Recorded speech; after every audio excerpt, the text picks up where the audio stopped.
इस क्यूट से बच्चे का नाम कोतारो है और ये इस लड़के रयू का छोटा भाई है। इन्होंने अपने पेरेंट्स को एक प्लेन क्रैश में खो दिया था।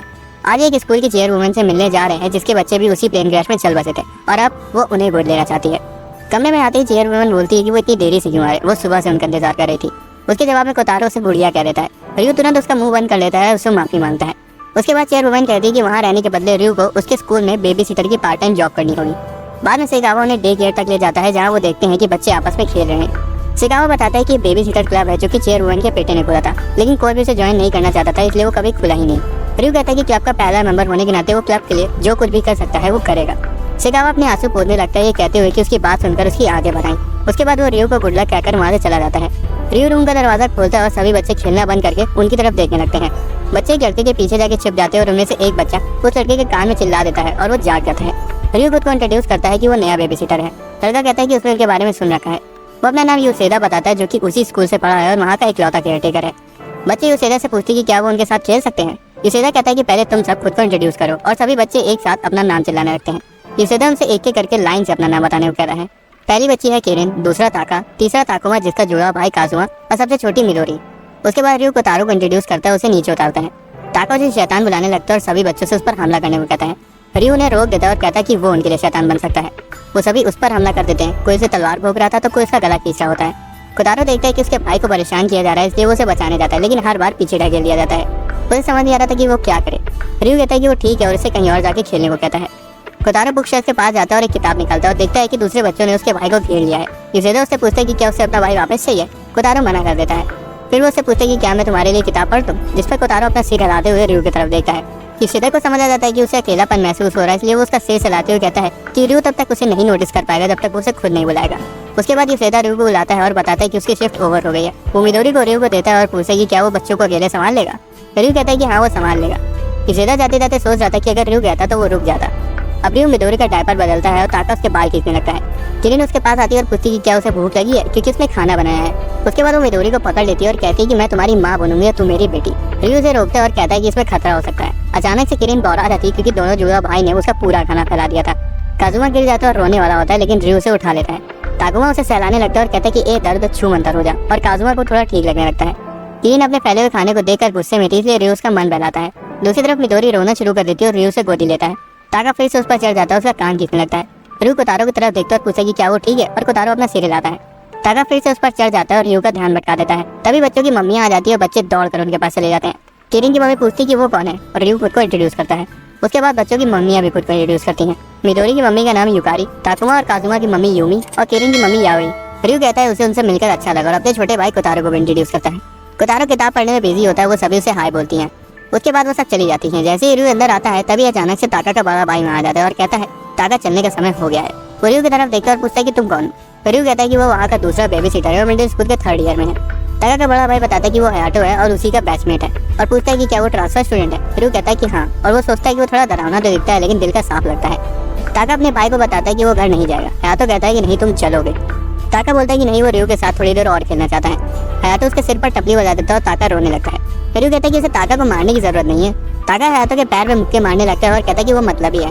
हयाटो सजेस्ट करता है कि रयू को अपने भाई की देखभाल करनी चाहिए क्योंकि वो अकेला दिख रहा है। उसके बाद हयाटो ताका को लेकर वहाँ से चला जाता है। रयू कोतारो के पास आता है और पूछते कि क्या तुम चाहते हो कि मैं तुम्हारे लिए वो किताब पढूं, लेकिन कोतारो उसके पैर पर गिर जाता है और गहरी सांसें लेने लगता है। वो तुरंत बाहर भागता है और हयाटो के पास आता है और पूछता है कि वहाँ का सबसे नजदीकी हॉस्पिटल कहाँ है क्योंकि उसके भाई को बहुत तेज बुखार है।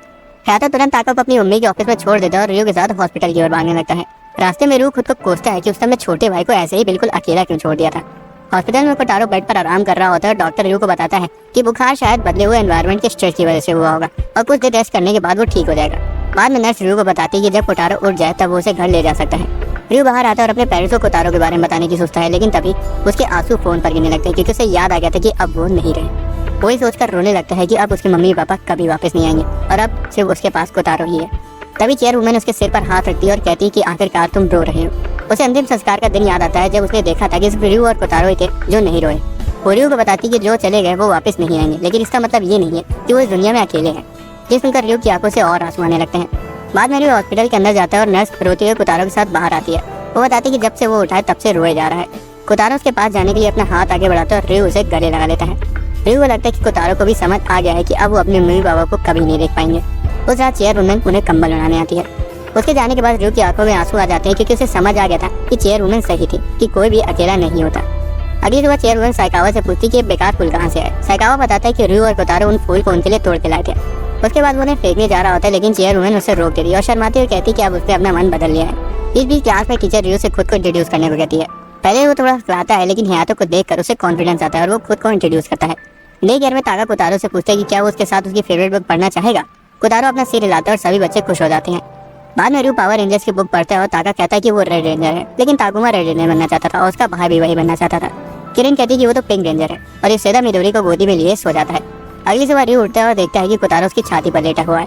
वो उठ के बैठ जाता है और उसे गले लगा देता है, ये सोचते हुए कि अब वो अपने पेरेंट्स के साथ नहीं है।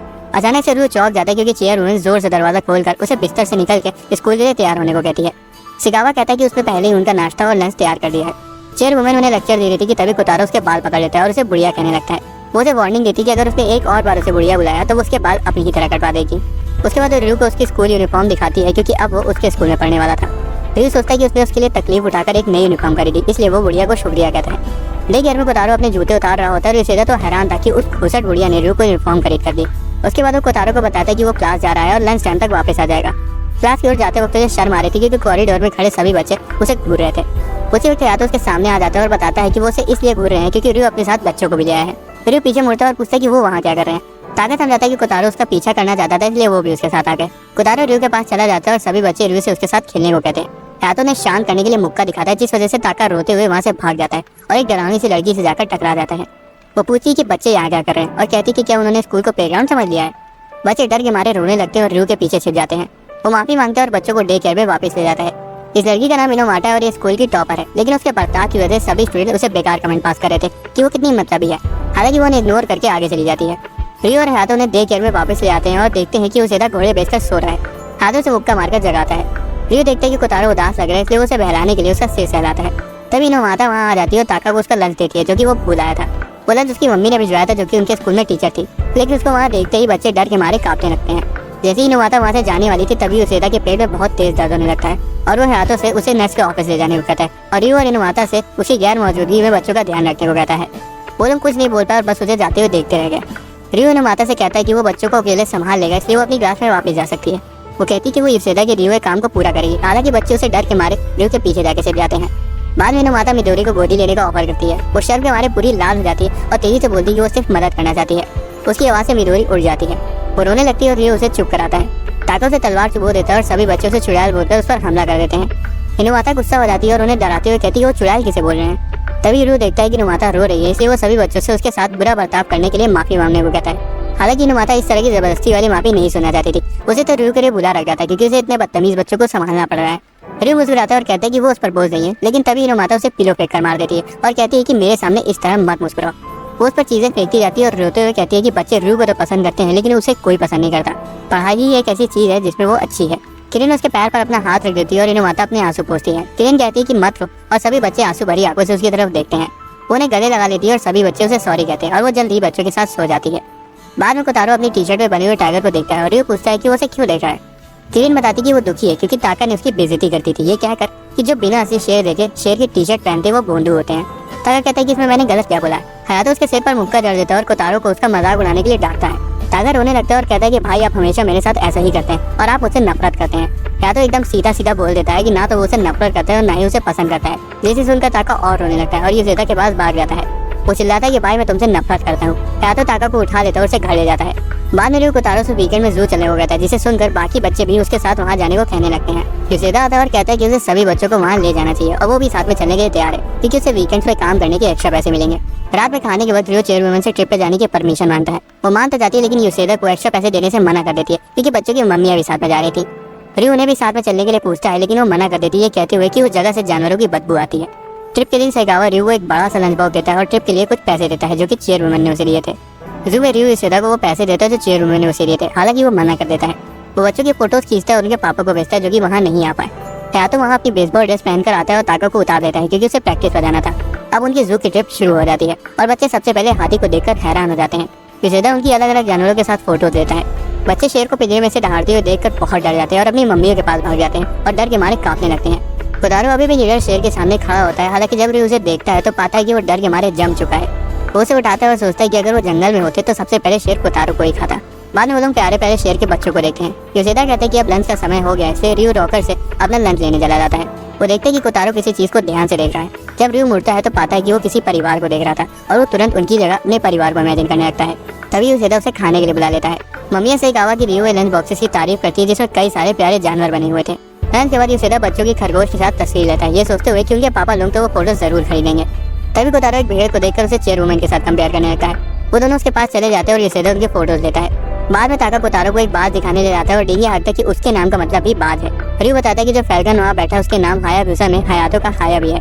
ताका उसकी बात नहीं मानता और कोतारो को अपने साथ ले जाता है। बाद में बच्चे खिलौनों की दुकान में चले जाते हैं और खिलौना उठा लेते हैं और अपनी मम्मी से उसे खरीदने को कहते हैं। वह मेरी मम्मी तो दुकान वाले के सामने मुझे रसीद देती। कोतारो को कीचेन चाहिए थी जो कि चेयरवुमन की तरह दिख रही थी। रियो उसके पैसे देने चला जाता है और ताका को योशिदा के पास छोड़ देता है। योशिदा ताका से कहता है कि उसे उसके भाई के लिए भी कुछ ले लेना चाहिए, लेकिन ताका शर्माने लगता है और कहता है कि उसे अपने भाई के लिए कुछ नहीं चाहिए।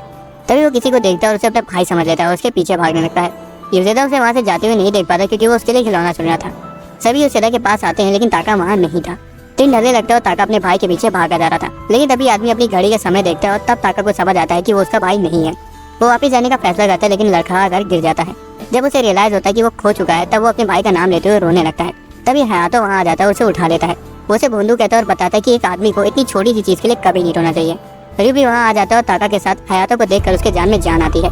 हयातो ताका को मुक्का जड़ देता है और माफी मांगने को कहता है। रात में सभी लोग अपने अपने घर चले जाते हैं और रियो हयातो को बताता है कि ताका उसके बिना अकेला महसूस कर रहा था। हयातो बताते कि वो इसलिए आया क्योंकि उसकी मम्मी ने ताका को अकेला छोड़ने के लिए उसे मारा था। कोतारो और ताका दोनों ही सो चुके थे। नींद में ताका कहता है कि भैया मैं आपसे बहुत प्यार करता हूँ और हयातो भी कहता है कि बेवकूफ मैं भी तुमसे नफरत नहीं कर रहा। रियो हयातो को चिढ़ाने लगता है कि भले ही वो हमेशा ताका को मारता रहता है लेकिन उसे पता है कि वो अपने भाई से बहुत प्यार करता है। अगले दिन कोतारो बुक पढ़ रहा होता है और बाकी बच्चे खेल रहे होते हैं। योशिदा कैलेंडर देखता है और पाता है कि आज तो वैलेंटाइन डे है। वो सभी बच्चों को अपने नजदीक बुलाता है और अपना हाथ आगे फैलाता है। बच्चे कुछ समझ नहीं पाते और कोतारो अपना हाथ योशिदा के हाथ पर रख देता है। योशिदा कहता है कि मैं तुम्हारा हाथ नहीं बल्कि तुम लोगों की मम्मी का भेजा हुआ वैलेंटाइंस गिफ्ट मांग रहा हूँ। बच्चे बताते हैं कि उनके पास तो कुछ नहीं है। इस बीच क्लास में लड़कियां वैलेंटाइंस डे की बातें कर रही थी। वो इस शर्मीली लड़की यूकी से पूछती है कि क्या उसे कोई पसंद है, जिसे वो थोड़ा चौंक जाती है और शर्मा कर हंसने लगती है। एक लड़का रियो से पूछता है कि क्या उसे किसी ने वैलेंटाइन चॉकलेट दी है। जब रियो मना कर देता तब यूकी खुश हो जाती है क्योंकि रियो उसे पसंद था। उसी वक्त एक लड़की हयातो को चॉकलेट ऑफर करती है लेकिन वो मना कर देता है ये कहते हुए कि वो उसे पसंद नहीं है। लड़के उस पर चिल्लाने लगते कि बेवकूफ अगर तुझे नहीं चाहिए तो हमें दे दे। क्लास का मेन अट्रैक्शन यागी था जिसे ढेर सारी चॉकलेट मिली थी। हालांकि ये देखकर इनोमाता गुस्सा आ जाती है क्योंकि स्कूल प्रेमिसेस के अंदर गिफ्ट देना बैन है। लड़कियां उस पर चिल्लाने लगती कि आखिर तुम्हारी दिक्कत क्या है, तुम बहुत ओल्ड फैशन हो। यागी कहता है कि वो उनकी चॉकलेट्स को क्लास खत्म होने के बाद ले लेगा। उसके बाद वो इनोमाता से पूछता है कि कल तो तुम बेबी सिटर क्लब में थी ना, असल में मुझे भी बेबी सिटर क्लब ज्वाइन करना है, क्या तुम मुझे उसके बारे में कुछ बता सकती हो। इनोमाता को याद आता है कि डे केयर सेंटर नए मेंबर्स को ढूंढ रहा है। फिर भी वो गुस्से में उसे खुद से क्लब जाकर पूछने को कहती है और वहाँ से चली जाती है। यागी का दोस्त नेजू चुपचाप ये सब देख रहा था। इनोमाता को लड़कियों की बात याद आ रही थी कि वो सची तो बोल रही थी कि वो हर काम में टांग अड़ाती है। वो रोते हुए कहती है कि जहाँ भी मैं जाती हूँ वहाँ सभी का मजाक खड़ा कर देती हूँ। उसे डे केयर जाने से डर लग रहा था, ये सोच करके शायद बच्चे भी उसे नफरत करते होंगे। दूसरी तरफ यागी बेबी सीटर रूम में जाता है और बेबी सीटर क्लब को ज्वाइन करने के लिए पूछता है। रियो तो ये देखकर बहुत खुश हो जाता है कि कोई और भी बेबी सिटिंग में इंटरेस्टेड है। उसके बाद वो सभी बच्चों का और खुद का इंट्रोडक्शन देता है। यागी भी अपना इंट्रोडक्शन देता है और किरण के बालों की तारीफ करता है और वो बहुत खुश हो जाती है। उसके बाद वो ताका से कहता है कि वो बिल्कुल अपने भाई की तरह कूल है। ताका बोलता है कि वो तो मैं हूँ ही। यागी मिडोरी की आंखों की तारीफ भी करता है जिससे वो भी खुश हो जाती है। वो ताकुमा और काजुमा से कहता है कि वो दोनों बेस्ट फ्रेंड की तरह लग रहे हैं। रियो तो ये देखकर हैरान था कि वो कितनी जल्दी बच्चों से घुल मिल गया। इस बीच लाइब्रेरी में इनोमाता दो लड़कों को बातें करते हुए सुन लेती है कि यागी हमेशा बच्चों को अजीब तरह से घूरता रहता है, इसलिए वो तुरंत डे केयर में बच्चों को बचाने चली जाती है। दूसरी तरफ यागी कोतारो को देखकर मुस्कुराता है और उसकी मुस्कुराहट रियो को चिंता में डाल देती है। यागी कहता है कि कोतारो कितना गोल मटोल है। हालांकि वो उसके गालों को छू पाता उससे पहले ही इनोमाता वहाँ आ जाती है और धड़ाम से दरवाजा खोलती है और यागी को रुकने को कहती है। वो फर्श पर खून देखकर सदमे में आ जाती है लेकिन तभी उसे पता चलता है कि कोतारो के गाल को छूने की वजह से यागी के नाक से खून आ रहा है। हालांकि तभी यागी का दोस्त नेजू वहाँ आ जाता है और यागी पर बच्चों को गलत तरीके से देखने का इल्जाम लगा देता है। डर के मारे रियो बच्चों को यागी से दूर ले जाता है। हालांकि यागी बताता है कि ऐसा कुछ नहीं है, वो खून तो बस ज्यादा चॉकलेट खाने की वजह से आया है। लेकिन नेजू कहता है कि मैंने तो तुम्हें एक भी चॉकलेट खाते नहीं देखा। वो उसे वहाँ से खींच कर ले जाते हैं और यागी क्लब ना ज्वाइन करने के लिए मान जाता है। लेकिन वो पूछते हैं कि क्या वो कभी कभार आकर बच्चों के साथ खेल सकता है। बच्चों को अभी अभी चॉकलेट के बारे में पता चला था इसलिए अब उन्हें वो खानी थी।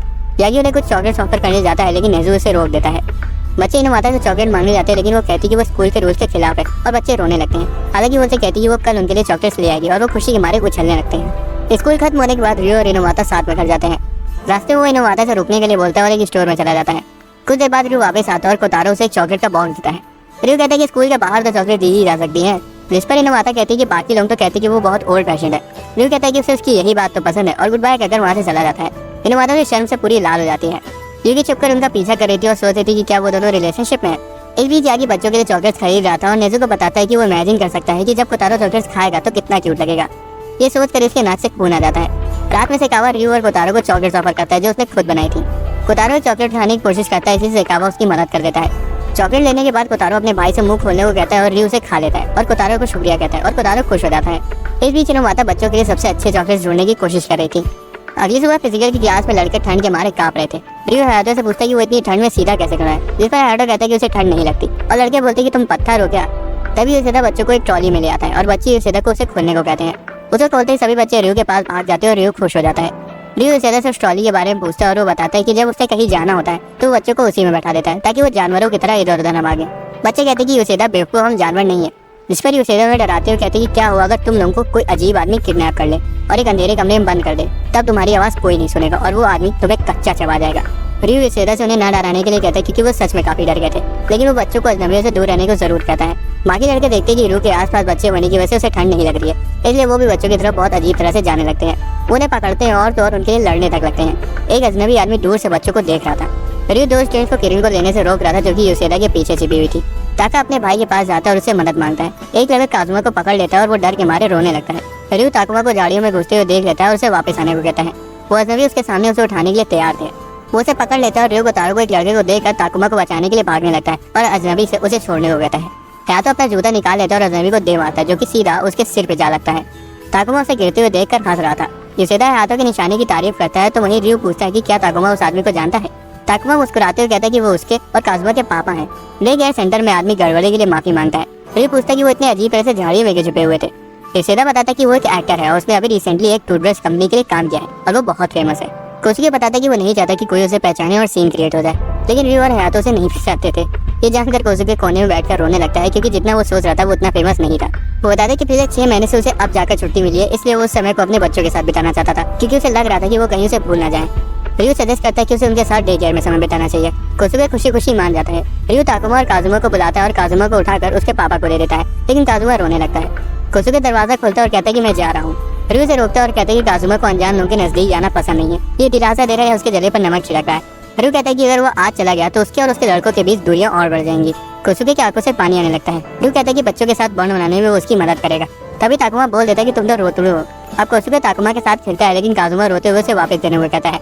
उसके बाद वो मिडोरी को हवा में उठा लेता है और काजुमा फिर से रोने लगता है। रियू के समझाने के बाद भी काजुमा डर के मारे रोता ही रहता है। कोसुके दूसरे बच्चों के साथ छुप छुप गाड़ी खेल रहा था, लेकिन फिर भी काजुमा डरा हुआ था। यूसेदा कुछ बताता है कि उसे नहीं पता था कि काजुमा अपने पापा से इतनी नफरत करता है, तो वहीं हारा हुआ कोसुके एक किनारे बैठा होता है। उसके बाद वो अपने बेटों के पास जाता है और उनका मजा किरकिरा करने के लिए उनसे माफी मांगता है। वो कहता है कि खूब मजे करना, मैं घर में तुम लोगों का इंतजार करूंगा। वो उन्हें गुड बाय कहता है और वहाँ से चला जाता है। कोसुके रास्ते में एक लड़की से टकरा जाता है और वो लड़की उसे तुरंत पहचान लेती है और चिल्ला पड़ती है। उसकी आवाज़ सुनकर और लड़कियां भी वहाँ आ जाती हैं और उसके साथ फोटो और ऑटोग्राफ्स मांगने लगती हैं।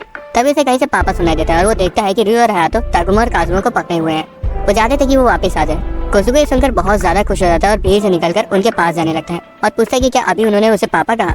तभी एक टीचर वहाँ आ जाती है और सीटी बजाते हुए सभी को चेयरमैन की फोटो दिखाते हुए वार्निंग देती है कि अगर वो क्लास में वापस नहीं गए तो उन्हें ये साल दोबारा से रिपीट करना पड़ेगा। सभी लड़कियां वहाँ से भाग जाती हैं। असल में वो टीचर उसकी वाइफ थी। वो उसे सॉरी बोलती है और बताती कि यूसेदा ने उसे सब बता दिया है। वो कहती कि वो बच्चों को उसकी गैर मौजूदगी में उसकी मूवीज दिखाती थी। आखिरी बार उसने वो मूवी लगाई थी जिसमें उससे विलेन का रोल किया था, इसलिए काजुमा उससे डरा हुआ है। वो ये भी बताती कि वो विलेन के रोल में बहुत कूल लग रहा था। तभी ताकुमा और काजुमा उससे पूछते कि क्या वो उनके साथ खेलेगा। कोसुके उन्हें गले लगा लेता है और रोने लगता है। दोनों बच्चे अपने पापा के साथ बहुत खुश लग रहे थे, तो वहीं कोतारो चुपचाप उनके खुशी परिवार को देख रहा था। अगले दिन की शुरुआत खूबसूरत चेरी ब्लॉसम से होती है। ये रियू के हाई स्कूल का पहला दिन था। वो बुलेटिन बोर्ड पर बेबी सिटर क्लब के रिक्रूटमेंट का पोस्टर लगाने जा रहा था। हालांकि वो देखता है कि वहाँ पर पहले से ही कई सारे क्लब्स के फ्लैट्स लगे हुए हैं। उसके बाद वो डे केयर रूम में जाता है जहाँ बच्चे उस पर टूट पड़ते हैं और उसे नीचे गिरा देते हैं। पोस्टर उड़ के कोतारो के सिर पर लैंड हो जाता है। कोतारो चुपचाप खड़ा रहता है, वो तो उसे हटाने की कोशिश भी नहीं करता। यूसेदा भी उसके सिर पर से ही फ्लायर को पढ़ लेता है, इसलिए रियू कहते हैं कि पढ़ने से पहले कम से कम उसे हटा तो दो। यूसेदा सजेस्ट करता है कि उन्हें एक बार दूसरे क्लब में घूम के आने चाहिए। दोनों भाई मान जाते हैं। ताका को भी अपने भाई का क्लब देखना था और किरिन भी एक्साइटेड थी। हॉल में बच्चे एक दूसरे का हाथ पकड़ लेते हैं और गाना गाते हैं और नाचते हैं। कोतारो हर बार रिदम पकड़ने में नाकामयाब हो रहा था।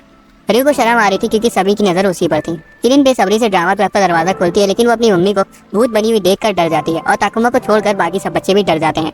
उसकी मम्मी कहती है कि क्या तुम अपनी मम्मी को ही नहीं पहचान पाई, यही तो मेकअप की ताकत है। रियू उन्हें रोकते हुए कहता है कि मैम वो सभी आपसे डरे हुए हैं। रियू को उनका क्लब ज्वाइन करने के लिए फंसाने लगती है। तभी कोतारो उसकी पैंट पकड़ता है और दिखाता है कि बच्चे हॉलवे में भाग रहे हैं। पोल से माफी मांगता है और कहता है कि मुझे जाना होगा और युशिदा को बुलाता है जिसके चेहरे पर डरावना मेकअप लगा हुआ था। हॉल में दौड़ते हुए भाइयों को उनकी मम्मी मिल जाती है और वो उसके पास जाके उनके गले लग जाते हैं। वो पूछती है कि वो वहाँ क्या कर रहे हैं और रयू बताता है कि वो दूसरे क्लब को एक्सप्लोर कर रहे हैं। तभी किरिन को कहीं से मिठाई की खुशबू आती है और बच्चे उसी डायरेक्शन में भाग जाते हैं। उनकी मम्मी भी चली जाती है और रयू कोतारो के साथ बच्चों का पीछा करता है, लेकिन कोतारो चींटी को देखकर रुक जाता है और उसे बैठकर देखने लगता है। युशिदा और मिदोरी भी वहाँ आ जाते हैं और उसे देखने लगते हैं। इस बीच बच्चों को कुकिंग रूम मिल जाता है, लेकिन कुकीज अभी तैयार नहीं हुए थे। हिनवाता जो कि कुकिंग क्लब में ही थी बताती है कि ये बच्चे बेबी सिटिंग क्लब से हैं। रयू अंदर आता है और पूछते कि क्या किसी ने बच्चों को हॉल में भागते हुए देखा, और बच्चे रयू को देखकर खुश हो जाते हैं। हिनवाता उस पर बच्चों का ध्यान न रखने की वजह से चिल्लाने लगती है, लेकिन जल्दी उसे समझ आ जाता है कि उसने सभी को डरा दिया है। वो चिल्लाने के लिए माफी मांगती है। यही लड़की कहती है कि उसने आखिरकार दिखाई दिया कि उसे भी असल में बच्चों की चिंता है। रयू परेशानी के लिए माफी मांगता है और बच्चों से चलने के लिए कहता है। ताका जाने से मना कर देता है क्योंकि पहले उसे मिठाई चाहिए थी, इसलिए रयू को उसे जबरदस्ती दूसरों के साथ ले जाना पड़ता है। ताका को शांत कराने के लिए उसे कहता है कि चलो बेसबॉल क्लब में चलते हैं जहाँ तुम्हारा भाई प्रैक्टिस कर रहा होगा। वो स्पोर्ट्स क्लब जाने के लिए बाहर आते हैं और एक स्टूडेंट कमेंट करता है कि रयू हाई स्कूल में ही बेबी सिटिंग में फंस गया। ताका बेसब्री से अपने भाई की तरफ देखता है और जब उसका भाई भी पलट कर उसे देखता है तो वो खुश हो जाता है। हालांकि हयातो अपना मुंह मोड़ लेता है और ताका बाहर आ जाता है। ताका कहता है कि तुम मतलबी हो। हयातो आता है और ताका को मुक्का दे देता है और वो और भी ज्यादा रोने लगता है।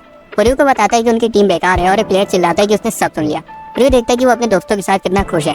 तभी कोतारो और चिड़ियों को देखता है, लेकिन जब वो अपने भाई को बुलाता है तब वो नोटिस करता है कि उसका भाई उदास है।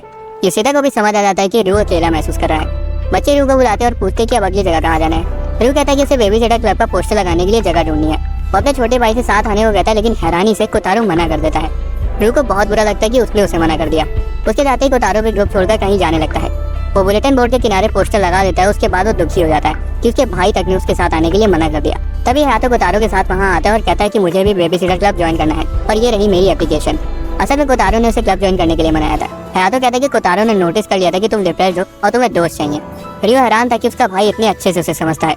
बाकी बच्चे भी उसे ढूंढते हुए आते हैं और उसे कुकीज ऑफर करते हैं ताकि उसका मूड ठीक हो जाए। क्लब घूमने का दिन खत्म हो जाता है और युशिदा सभी के लिए मैचिंग एप्रेस बनाता है। हिनवाता भी कभी कभार बच्चों के लिए कुकीज ले आती है। हयातो कहता है कि अगर बच्चे उसे खाएंगे तो उनके दांत टूट जाएंगे, जिस पर हिनवाता कहती है कि तुम्हें खाने की कोई जरूरत नहीं है। अगली सुबह रयू उठता है और उसे छाती पर भारी भारी सा लगता है। असल में कोतारो उसके ऊपर सो रहा था। कोतारो उठ जाता है तभी चेयर वुमेन कमरे में घुस आती है और इतनी देर तक सोते रहने के लिए रयू को हड़काने लगती है। जैसे वो बिस्तर से उतरता है नीचे गिर जाता है।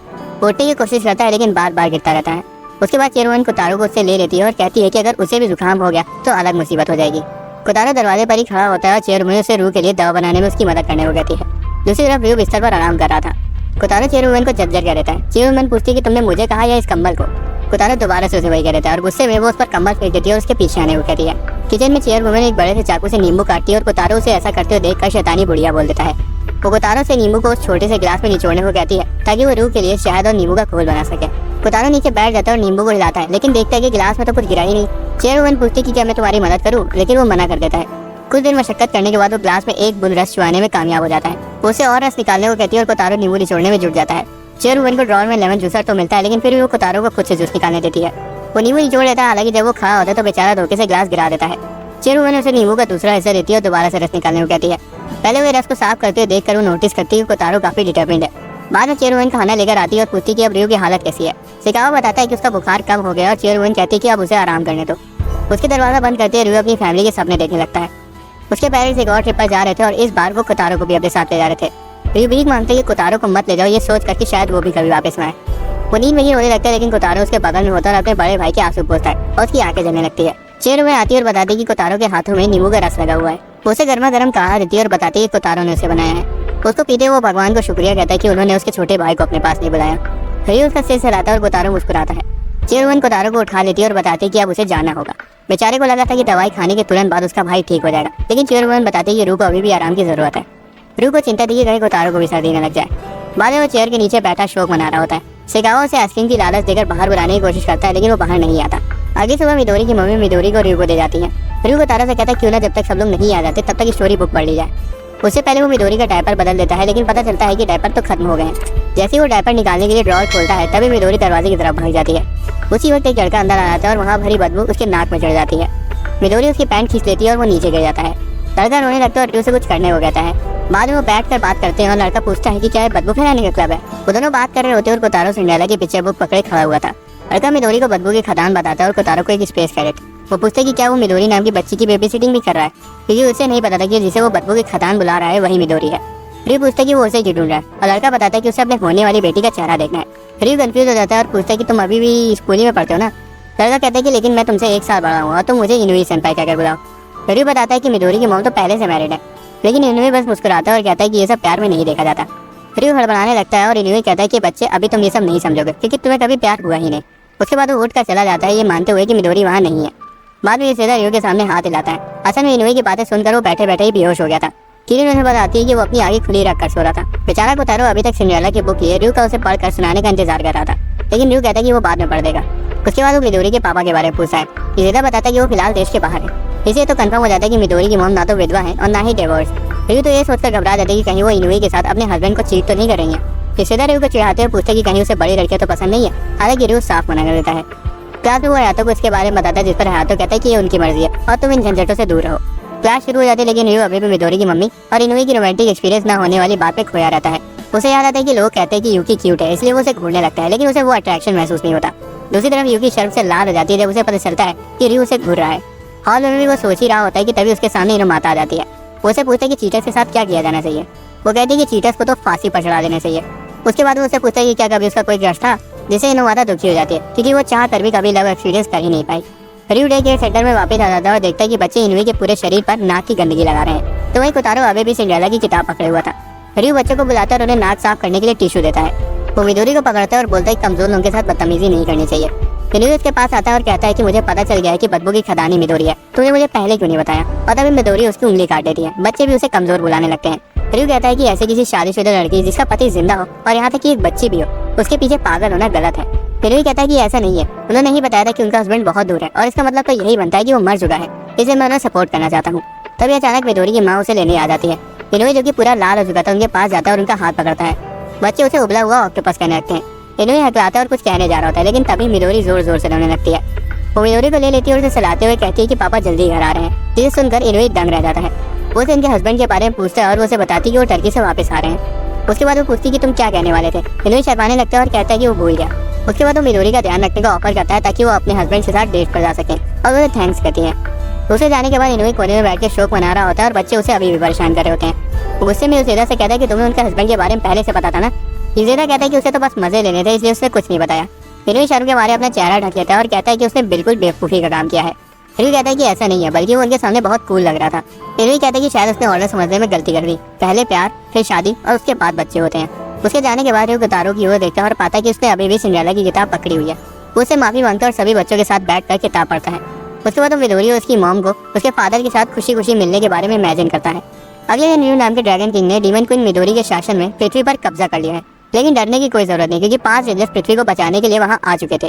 टाका रेड रेंजर, कोतारो ब्लू और दोनों भाई येलो रेंजर्स थे। किरिन उन पर ध्यान नहीं दे रही थी और ड्राइंग बना रही थी। टाका उस पर चिल्लाने लगता है। किरिन को वो गेम वगैरह नहीं खेलना था और अब वो पढ़ना चाहती थी। रियू तो खौफ में आ जाता है क्योंकि किरिन ने बिल्कुल इनो माता की तरह बिहेव करना शुरू कर दिया था, लेकिन दिक्कत की कोई बात नहीं थी क्योंकि उसे पढ़ लिखकर एक चुड़ैल बनना था। टाका भी किरिन के बहकावे में आ जाता अगर हयातो ने उसे ना बताया होता कि लड़के चुड़ैल नहीं बन सकते। लेकिन जब बाकी बच्चे उसके बहकावे में आने लगे तब टाका और किरिन के बीच लड़ाई शुरू हो गई कि रेंजर्स असली होते हैं या विचेस। रियू हयातो को ये बताने से रोक देता है कि वो दोनों ही रियल नहीं होते ताकि उनका सपना न टूट जाए। लेकिन अब काफी देर हो चुकी थी और उन दोनों की बहस काफी ज्यादा बढ़ चुकी थी। कोतारो जो उन दोनों का झगड़ा शांत कराने आता है उसे किनारे फेंक दिया जाता है और दोनों लड़ने लगते हैं। टाका अगले दिन पुख्ता सबूत के साथ आता है। वो रेड रेंजर के साथ एक फोटो लेकर आया था। वो कहता है कि रेंजर्स असली होते हैं। उसके बाद वो किरिन से कहता है कि तुम्हारे विचेस के असली होने का कोई एविडेंस नहीं है। किरिन चुड़ैल की किताब पीछे पकड़ी हुई थी और चिल्लाती है कि मेरे पास भी सबूत है जो कि मैं तुम्हें उड़ के दिखाऊंगी। बाहर पूरी डिटर्मिनेशन के साथ वो झाड़ू पर बैठ के उड़ने की कोशिश करती है। यूजेदा कहता है कि ये तरीका शायद काम नहीं करेगा। टाका कहता है कि मैंने बोला ही था चुड़ैल असली नहीं होती है, चलो अब चल के खेला जाए। किरिन कहती है कि मैं तब तक नहीं जाऊंगी जब तक मैं उड़ नहीं पाती। रियू जिसे उसकी चिंता हो रही थी, यूजेदा कहता है कि तुम्हें क्लास में वापस जाना चाहिए। किरिन जल्दी हारी मान जाएगी। रियू हयातो को उसके बारे में बताता है जिस पर वो कहता है कि इसमें इतना सोचने वाली क्या बात है, उसको सच बता दो कि विचेस असली नहीं होती हैं। रियू कहता है कि ऐसे बच्चों का सपना तोड़ना सही नहीं होता। वो बात कर ही रहे होते कि तभी पीछे से इनो माता आकर उन्हें वॉशरूम का रास्ता रोकने की वजह से डांटने लगती है और कहती है। रियू माफी मांगता है और पीछे हट जाता है। वो कहती है कि मैंने तुम लोगों को बच्चों के सपनों को तोड़ने के बारे में बात करते सुना, क्या कुछ हुआ है। हयातो पूछता है कि क्या तुम्हें हमारी बातचीत में शामिल होना है। वो शर्मा जाती है और वहाँ से चली जाती है। रियू उसे रोकता है और कहता है कि हमें तुम्हारी सलाह चाहिए और उसको बाद में वो किरिन की प्रॉब्लम के बारे में बताता है। वो कहती है कि मैं मदद कर सकती हूँ, मुझे लंच टाइम में मिलना। बाद में कुछ किताबें लेकर आती है जिसमें विचेस के असली दुनिया में होने के सबूत होते हैं। रियू कहता है कि ये बहुत डरावनी है और हम इतने खौफनाक इतिहास को बच्चों को नहीं दिखा सकते। जब उसे रियलाइज होता है तब वो माफी मांगती है और चली जाती है। रियू की सोचती कि इनो माता और रियू के बीच आखिर रिलेशन क्या है। दूसरी तरफ रियू सोच रहा था कि इनो माता थोड़ी अजीब सी है लेकिन अच्छी है। उसे चेयर वुमन की याद आती है जो कि खुद में एक चुड़ैल जैसी दिखती है। वो उसे विच बनने का नाटक करने के लिए बोलने के बारे में सोच रहा था, लेकिन वो उसे पढ़ने के लिए डांटने लगेगी। इस बीच युसेदा किरण से अंदर आने के लिए बोल रहा था, लेकिन वो कहती है कि मेरे रास्ते में मत आओ, मैं बस उड़ने ही वाली हूँ। युसेदा सोचता है कि वो ऊंचाई पर तो है नहीं, इसलिए उसे बाहर रहने देना ठीक होगा। कोतारो उसकी पैंट खींचता है और वो बीच वाली किताब उसे पढ़ने के लिए देता है। सही बच्चे उसे सुनने के लिए उसके पास आ जाते हैं। किरण ऊपर देखती है और सोचती है कि वो वहाँ से कूदकर उड़ सकती है। रियो बच्चों को दिखाने के लिए जादुई किताब लेकर डे केयर सेंटर की तरफ जा रहा था। वो देखता है कि किरण छज्जे से कूदने वाली है और तुरंत किताब छोड़ देता है। रियो एंड वक्त पे उसे नीचे गिरने से बचा लेता है और किरण फूट फूट कर रोने लगती है कि उसका सपना टूट गया। रियो उसे शांत कराता है और सोचता है कि उसे उसको बता देना चाहिए था कि विचेस असली नहीं होती है और सिर्फ कहानियों में होती है, जैसे कि हयातो ने से कहा था। तभी चेयरवुमन वहाँ आ जाती है और पूछती है कि वो रो क्यों रही है। किरण बिलखती है और कहती है कि वो उड़ नहीं सकती। चेयरवुमन कहती है कि हाँ, तुम नहीं उड़ सकती, इसके लिए तुम्हें 100 साल उड़ने की प्रैक्टिस करनी होती है। तो पूछती है कि क्या उसके बाद वो झाड़ू पर उड़ सकती है, जिस पर वो कहती है कि ये तुम्हारी सोच पर निर्भर करता है। बच्चे उसकी बातें सुनकर हैरान हो जाते हैं और वहाँ से चली जाती है। अंदर ताका कहता है कि वो चुड़ैल का खेल भी खेल सकते हैं। बच्चे खुश हो जाते हैं और रियो सोचता है कि शायद चेयरवुमन असल में एक चुड़ैल भी हो सकती है, किसको पता। अगले सीन में हम नेज़ू को उसके भाई बहन के साथ उसके घर में देखते हैं। अचानक से उन्हें उनके भाई किचाई की आवाज़ सुनाई देती है, जो कि उनके पापा पर चिल्ला रहा था कि वो घर छोड़कर जा रहा है। दूसरी तरफ रियो बाहर कपड़े सुखा रहा था और कोतारो चींटियों को देख रहा था। कोतारो चींटियों का पीछा करने लगता है, लेकिन कुछ दूर जाने के बाद वो अचानक से रुक जाता है। कोतारो वापस आता है और रियो की पैंट पकड़ लेता है और उसे खींच कर अपने साथ ले जाता है। रियो कहता है कि अगर तुम मुझे ऐसे खींच कर ले जाते गए तो मैं लड़खड़ा कर गिर जाऊंगा। उनके रुकते ही वो देखता है कि एक लड़का झाड़ियों में फंसा हुआ है। वो अनजाने में उसे नेज़ू कह देता है क्योंकि वो उसी की तरह दिख रहा था। तो वही कोतारो उसे चूहा कह देता है। किचाई झाड़ियों से बाहर आने की कोशिश कर रहा था, इसलिए रियो मदद के लिए अपना हाथ आगे बढ़ाता है, लेकिन किचाई उसके हाथ पर झटक देता है, ये कहते हुए कि उसे उसकी मदद की कोई जरूरत नहीं है। कोतारो तो ये देख के खौफ में आ जाता है, हालांकि रियो उसका सिर चलाते हुए कहता है कि मैं ठीक हूँ। रियो पूछता है कि क्या वो नेज़ू का भाई है, और लड़का अपना सिर हिलाता है। रियो बताता है कि तुम्हारा भाई नेज़ू और मैं सेम स्कूल में पढ़ते हैं। रियो पूछता है कि क्या घर में कुछ हुआ है, लेकिन किचाई शांत रहता है। उसके बाद रियो वापस से कपड़े सुखाने चला जाता है, ये कहते हुए कि अगर उससे बात करनी हो तो उसे बुला सकता है। रियो कोतारो को वहीं रुकने को कहता है और बाहर आकर नेज़ू को कॉल करने के बारे में सोचता है, लेकिन उसे याद आता है कि उसके पास तो नेज़ू का नंबर ही नहीं है। कोतारो किचाई को शांति से देख रहा था, तभी अचानक से किचाई घबरा जाता है और कोतारो को वहाँ से तुरंत भागने को कहता है। तभी पीछे से किसी का हाथ कोतारो की ओर आने लगता है और वो लड़का कोतारो के गालों के साथ खेलने लगता है। हिनवाता और रियो झाड़ियों के पीछे से वहाँ आ जाते हैं और यागी की नाक से खून आने लगता है। हिनवाता गुस्से में यागी से कहती कि अगर उसने कोतारो को छूना बंद नहीं किया तो वो पुलिस बुला लेगी। दूसरी तरफ यागी उसके साथ मजाक करने लगता है कि अगर तुम्हें भी मेरे साथ खेलना है तो तुम्हें अपनी बारी का इंतजार करना पड़ेगा, जिससे हिनवाता और गुस्सा आ जाती है। कोतारो छिप जाता है और यागी अपनी नाक साफ करता है। रियो कहता है कि उसने ही यागी को बुलाया था क्योंकि उसके पास नेज़ू का नंबर नहीं था, हालांकि वो हिनवाता को वहाँ देखकर हैरान था।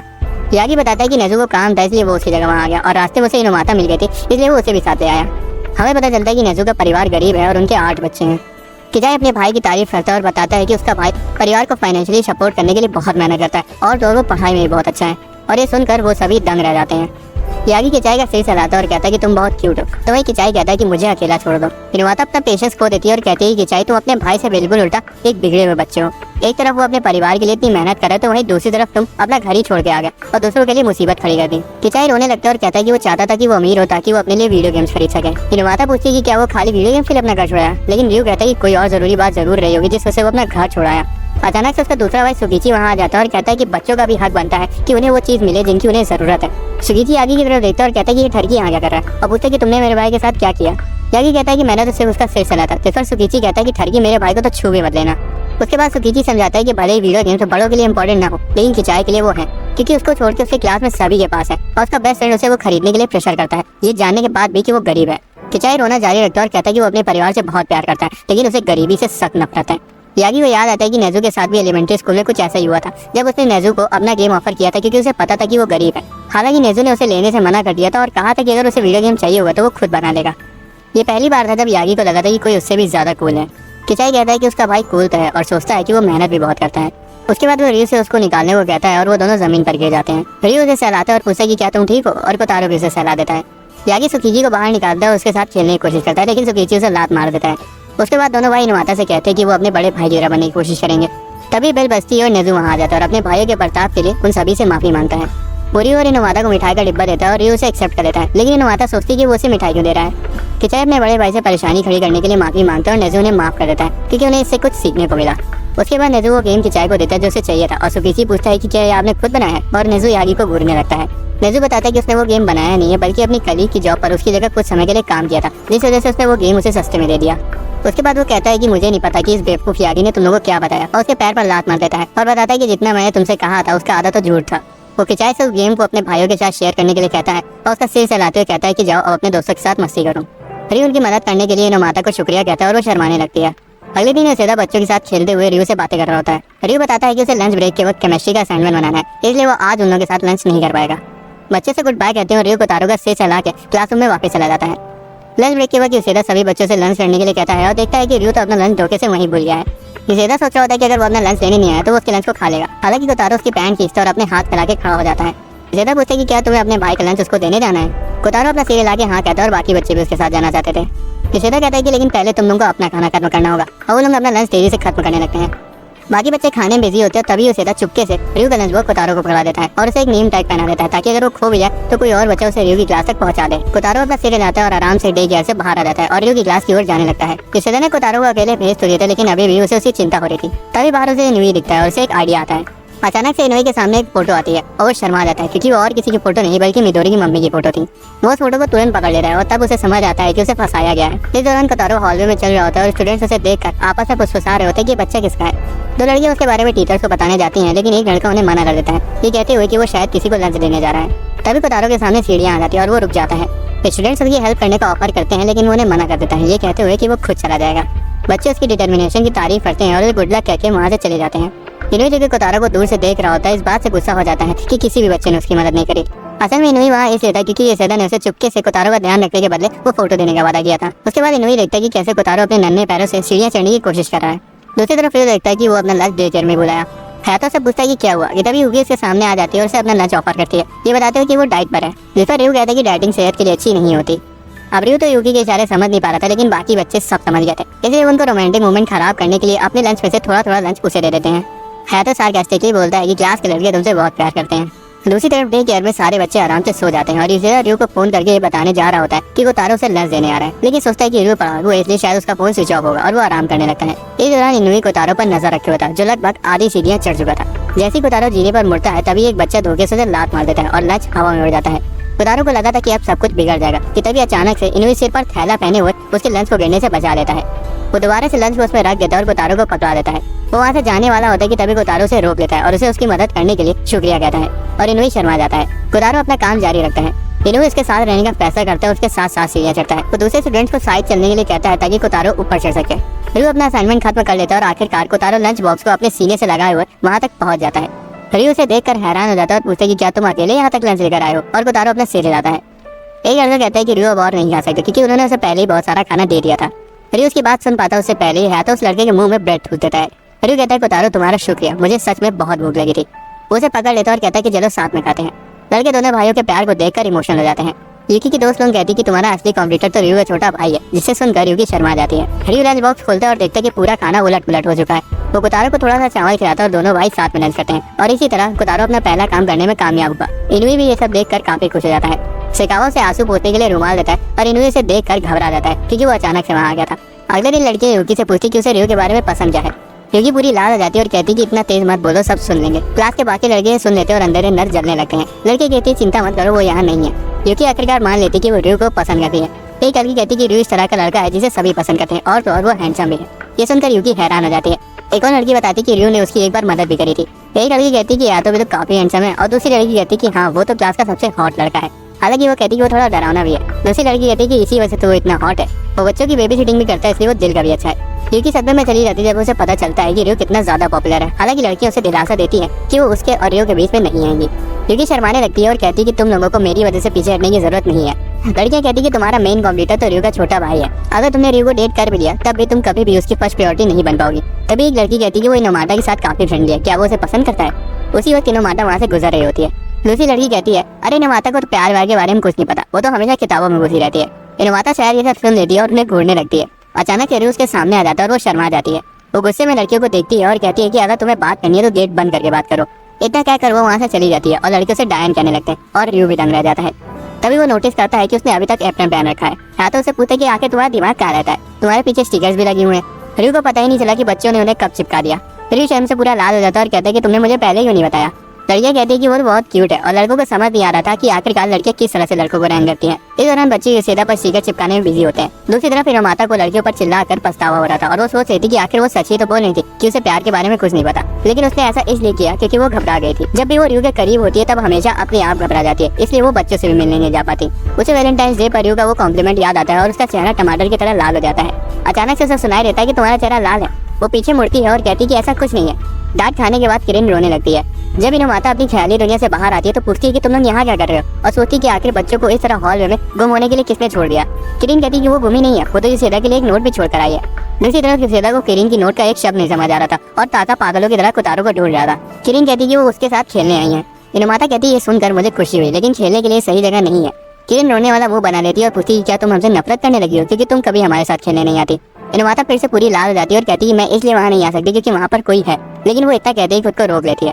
किरिन कहती है कि क्या वो युसेदा या फिर हयातो के बारे में बात कर रही है। किरिन को लगने लगता है कि शायद इनोमाता रियो से नफरत करती है, जिसे जानकर कोतारो शौक हो जाता है। वो इस बात से इनकार कर देती है, इसलिए किरिन पूछती है कि क्या उसे रियो पसंद है। वो इस बात से भी मुकर जाती है। किरिन मान लेती है कि इनोमाता रियो से नफरत करती है और दुखी कोतारो से कहती है कि तुम चिंता मत करो, मेरे पास इनोमाता को रियो की अच्छी साइड दिखाने का एक दमदार प्लान है। उसका हाथ पकड़ लेती है और दौड़ने लगती है और इनोमाता उनका पीछा करती है। इनोमाता इन लोगों के साथ रियो के क्लासरूम के बाहर रहकर बैठ जाती है। किरिन कोतारो से रियो की सबसे अच्छी साइड दिखाने को कहती है। कोतारो अपना सिर हिलाता है और क्लास का दरवाजा खोलता है। सभी स्टूडेंट्स उसकी तरफ देखने लगते हैं। उसके बाद वो रियो की तरफ जाता है और अपनी बाहें फैलाता है। रियो उसे उठा लेता है और गले लगा लेता है। लड़कियां देखकर और करने लगती हैं। रियो पूछता है कि वो यहाँ क्या कर रहा है। इस दौरान किरिन इनोमाता को दिखाती है कि रियो सबका कितना ख्याल रखता है। इनोमाता मान लेती है कि वो दूसरों का ख्याल रखता है, लेकिन कमेंट करती है कि वो चीजों में कुछ ज्यादा इंडल्ज हो जाता है। किरिन कहती है कि मुझे समझ में आ गया है कि तुम्हें सख्त मर्द पसंद है। किरिन दौड़कर रियो के पास जाती है और कहती है कि मुझे मारो, नहीं तो मैं बदतमीजी करने लगूंगी। ये सुनते ही हयातो से तुरंत तमाचा जड़ देता है। वो जोर जोर से रोने लगती है और रियो से शांत कराता है। रियो हयातो से कहता है कि अरे मारने से पहले उसकी पूरी बात तो सुन लेते। हयातो कहता है कि मैंने सुन लिया था, इसीलिए मैंने इसे मारा। किरिन रियो से कहती है कि तुमको मुझे मारना चाहिए था ताकि इनोमाता फिर से तुमसे बात करने लगे। उसी वक्त इनोमाता अंदर आ जाती है और कहती है कि बस बहुत हुआ, ये सब एक गलतफहमी है, मैं रियो से नफरत नहीं करती। किरिन पूछती है कि क्या इसका मतलब ये हुआ कि तुम्हें वो पसंद है। इनोमाता शर्माने लगती है और कहती है कि नहीं, वो नहीं करती, और गुस्से में वहाँ से चली जाती है। रियो इनोमाता से रुकने को कहता है और किरिन को हयातो को पकड़ा कर उसके पीछे चला जाता है क्योंकि ये सब देखकर हैरान थी। रियो इनोमाता का हाथ पकड़ लेता है और क्लास के सभी बच्चों को ये सब देखकर बहुत मजे आ रहे थे। वो मुस्कुराता है और उसे बताता है कि तुम्हारे स्कर्ट पर स्टिकर लगा है और वो एक सुअर का स्टिकर था। रियो कहता है कि बच्चों ने मेरी पैंट पर भी इसे चिपका दिया था और मुझे बहुत शर्मा रही थी। किरिन पक्के के साथ बताते हैं कि वो स्टिकर मैंने लगाया था। क्लास के बच्चे सोचने लगते कि रियो शायद सच में थोड़ा बेवकूफ सा है। इनोमाता चली जाती है और उसे किरिन की रियो को पसंद करने वाली बात याद आने लगती है। वो खुद से कहती है कि वो रियो से बहुत नफरत करती है, हालांकि उसका चेहरा कुछ और ही कह रहा था। किरिन रियो से कहती है कि मुझे पता है कि तुम अच्छे लड़के हो, इसलिए तुम्हें दुखी होने की कोई जरूरत नहीं है। युसेदा पूछता है कि और मैं कैसा हूँ, जिसमें किरिन जवाब देती है कि तुम तो बहुत बुरे हो। अगली सुबह कोतारो रियो की साफ सफाई में मदद कर रहा था, तभी कोसुके ताकुमा के साथ डे केयर में आ जाता है। ताकुमा कोसुके का चश्मा ले लेता है और रियो से पूछता है कि काजुमा कहाँ है। ताकुमा बताता है कि उसे बुखार है। दूसरी तरफ घर पर काजुमा बिस्तर पर लेटा होता है और ताकुमा चिल्ला रहा होता है। उसकी मम्मी उसे सहलाती है और कहती है कि तुम्हें आराम करना चाहिए, लेकिन उससे पहले ये दवा पी लो, ये मीठी भी है और इससे तुम ठीक भी हो जाओगे। काजुमा ना चाहते हुए उसे पी लेता है और उसकी मम्मी उसके लिए ताली बजाती है। रियो कोसुके से कहता है कि आज ताकुमा और काजुमा साथ नहीं है, इसलिए हो सकता है कि वो दोनों अकेलापन महसूस करें। लेकिन ताकुमा तो मजे में होता है और कहता है कि देखो कोतारो चश्मा पहनकर बिल्कुल हीरो लग रहा है। कोसुके रोने लगता है और कहता है कि ताकुमा अपने अकेलेपन को छिपाने के लिए मुस्कुरा रहा है। रियो सोचता है कि ताकुमा को देखने से ऐसा बिल्कुल नहीं लग रहा है कि उसे जरा सा भी अकेलापन महसूस हो रहा है। युसेदा पीछे से आता है और 100 येन की शर्त लगाता है कि ताकुमा काजुमा के बिना अभी बिल्कुल ठीक रहेगा। वो ताकुमा से पूछते हैं कि क्या उसे काजुमा के बिना अकेला लग रहा है। वो थोड़ा सा मुस्कुराता है और कहता है कि मैं बिल्कुल ठीक हूँ।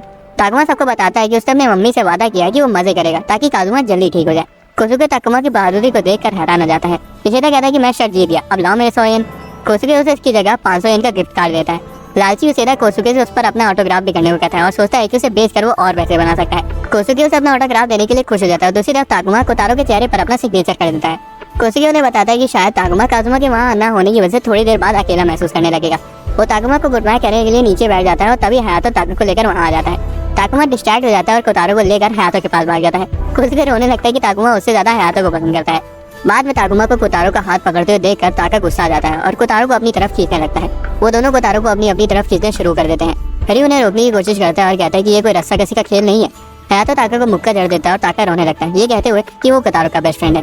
किरिन पूछती है कि काजुमा कहाँ है और ताकुमा बताता है कि उसे बुखार है इसलिए वो घर पर है। ये जानने के बाद कि काजुमा को बुखार है, ताका ताकुमा के पास जाता है और उसका हाथ पकड़ते हुए कहता है कि मैं उसके बुखार को हरा दूंगा। ताकुमा कहता है कि मैं भी वही करूंगा और बाकी बच्चे भी उन्हें ज्वाइन कर लेते हैं। वो युसेदा के पास दौड़ कर जाते हैं और उस पर हमला कर देते हैं। युसेदा रियो से मदद मांगता है, लेकिन रियो कहता है कि माफ करना, मैं मदद नहीं कर सकता, मुझे क्लास के लिए निकलना है। युसेदा जमीन पर गिर जाता है और कहता है कि अच्छा ठीक है, तुम लोग मुझे मार सकते हो, और बच्चे उसे कमजोर बुलाने लगते हैं। क्लास जाते वक्त रियो सोचता है कि भले ही ताकुमा अभी खेल कूद में बिजी है, लेकिन क्या काजुमा के बिना वो ठीक रहेगा। हयातो कहता है कि शायद काजुमा को बुखार की वजह से दिक्कत हो रही होगी क्योंकि उसका भाई भी उसके साथ नहीं है। रियो कहता है कि हाँ ये तो है और सोचता है कि काजुमा अभी ताकुमा के बिना रो रहा होगा और उसका नाम चिल्ला रहा होगा। रियो सोचता है कि जुड़वा होने के बावजूद दोनों की पर्सनैलिटी एक दूसरे से बिल्कुल उल्टी है। क्लास में वो उनके बारे में सोचते हुए फुसफुसा रहा होता है कि उन्हें एक दूसरे से अलग नहीं होना चाहिए, जिसे यूकी सुन लेती है और सोचती है कि वो किससे ना अलग होने के बारे में सोच रहा है। डे केयर में सभी बच्चे सो रहे होते हैं, ताकुमा की आंखें खुल जाती हैं। वो अपने बगल में कुछ ढूंढता है और ताका का मोजा निकाल लेता है। उसका मोजा पकड़े हुए उसे काजुमा की याद आने लगती है और वो उसे ढूंढने लगता है। ताका धोखे से कोतारो को पैर मार देता है और वो जाग जाता है।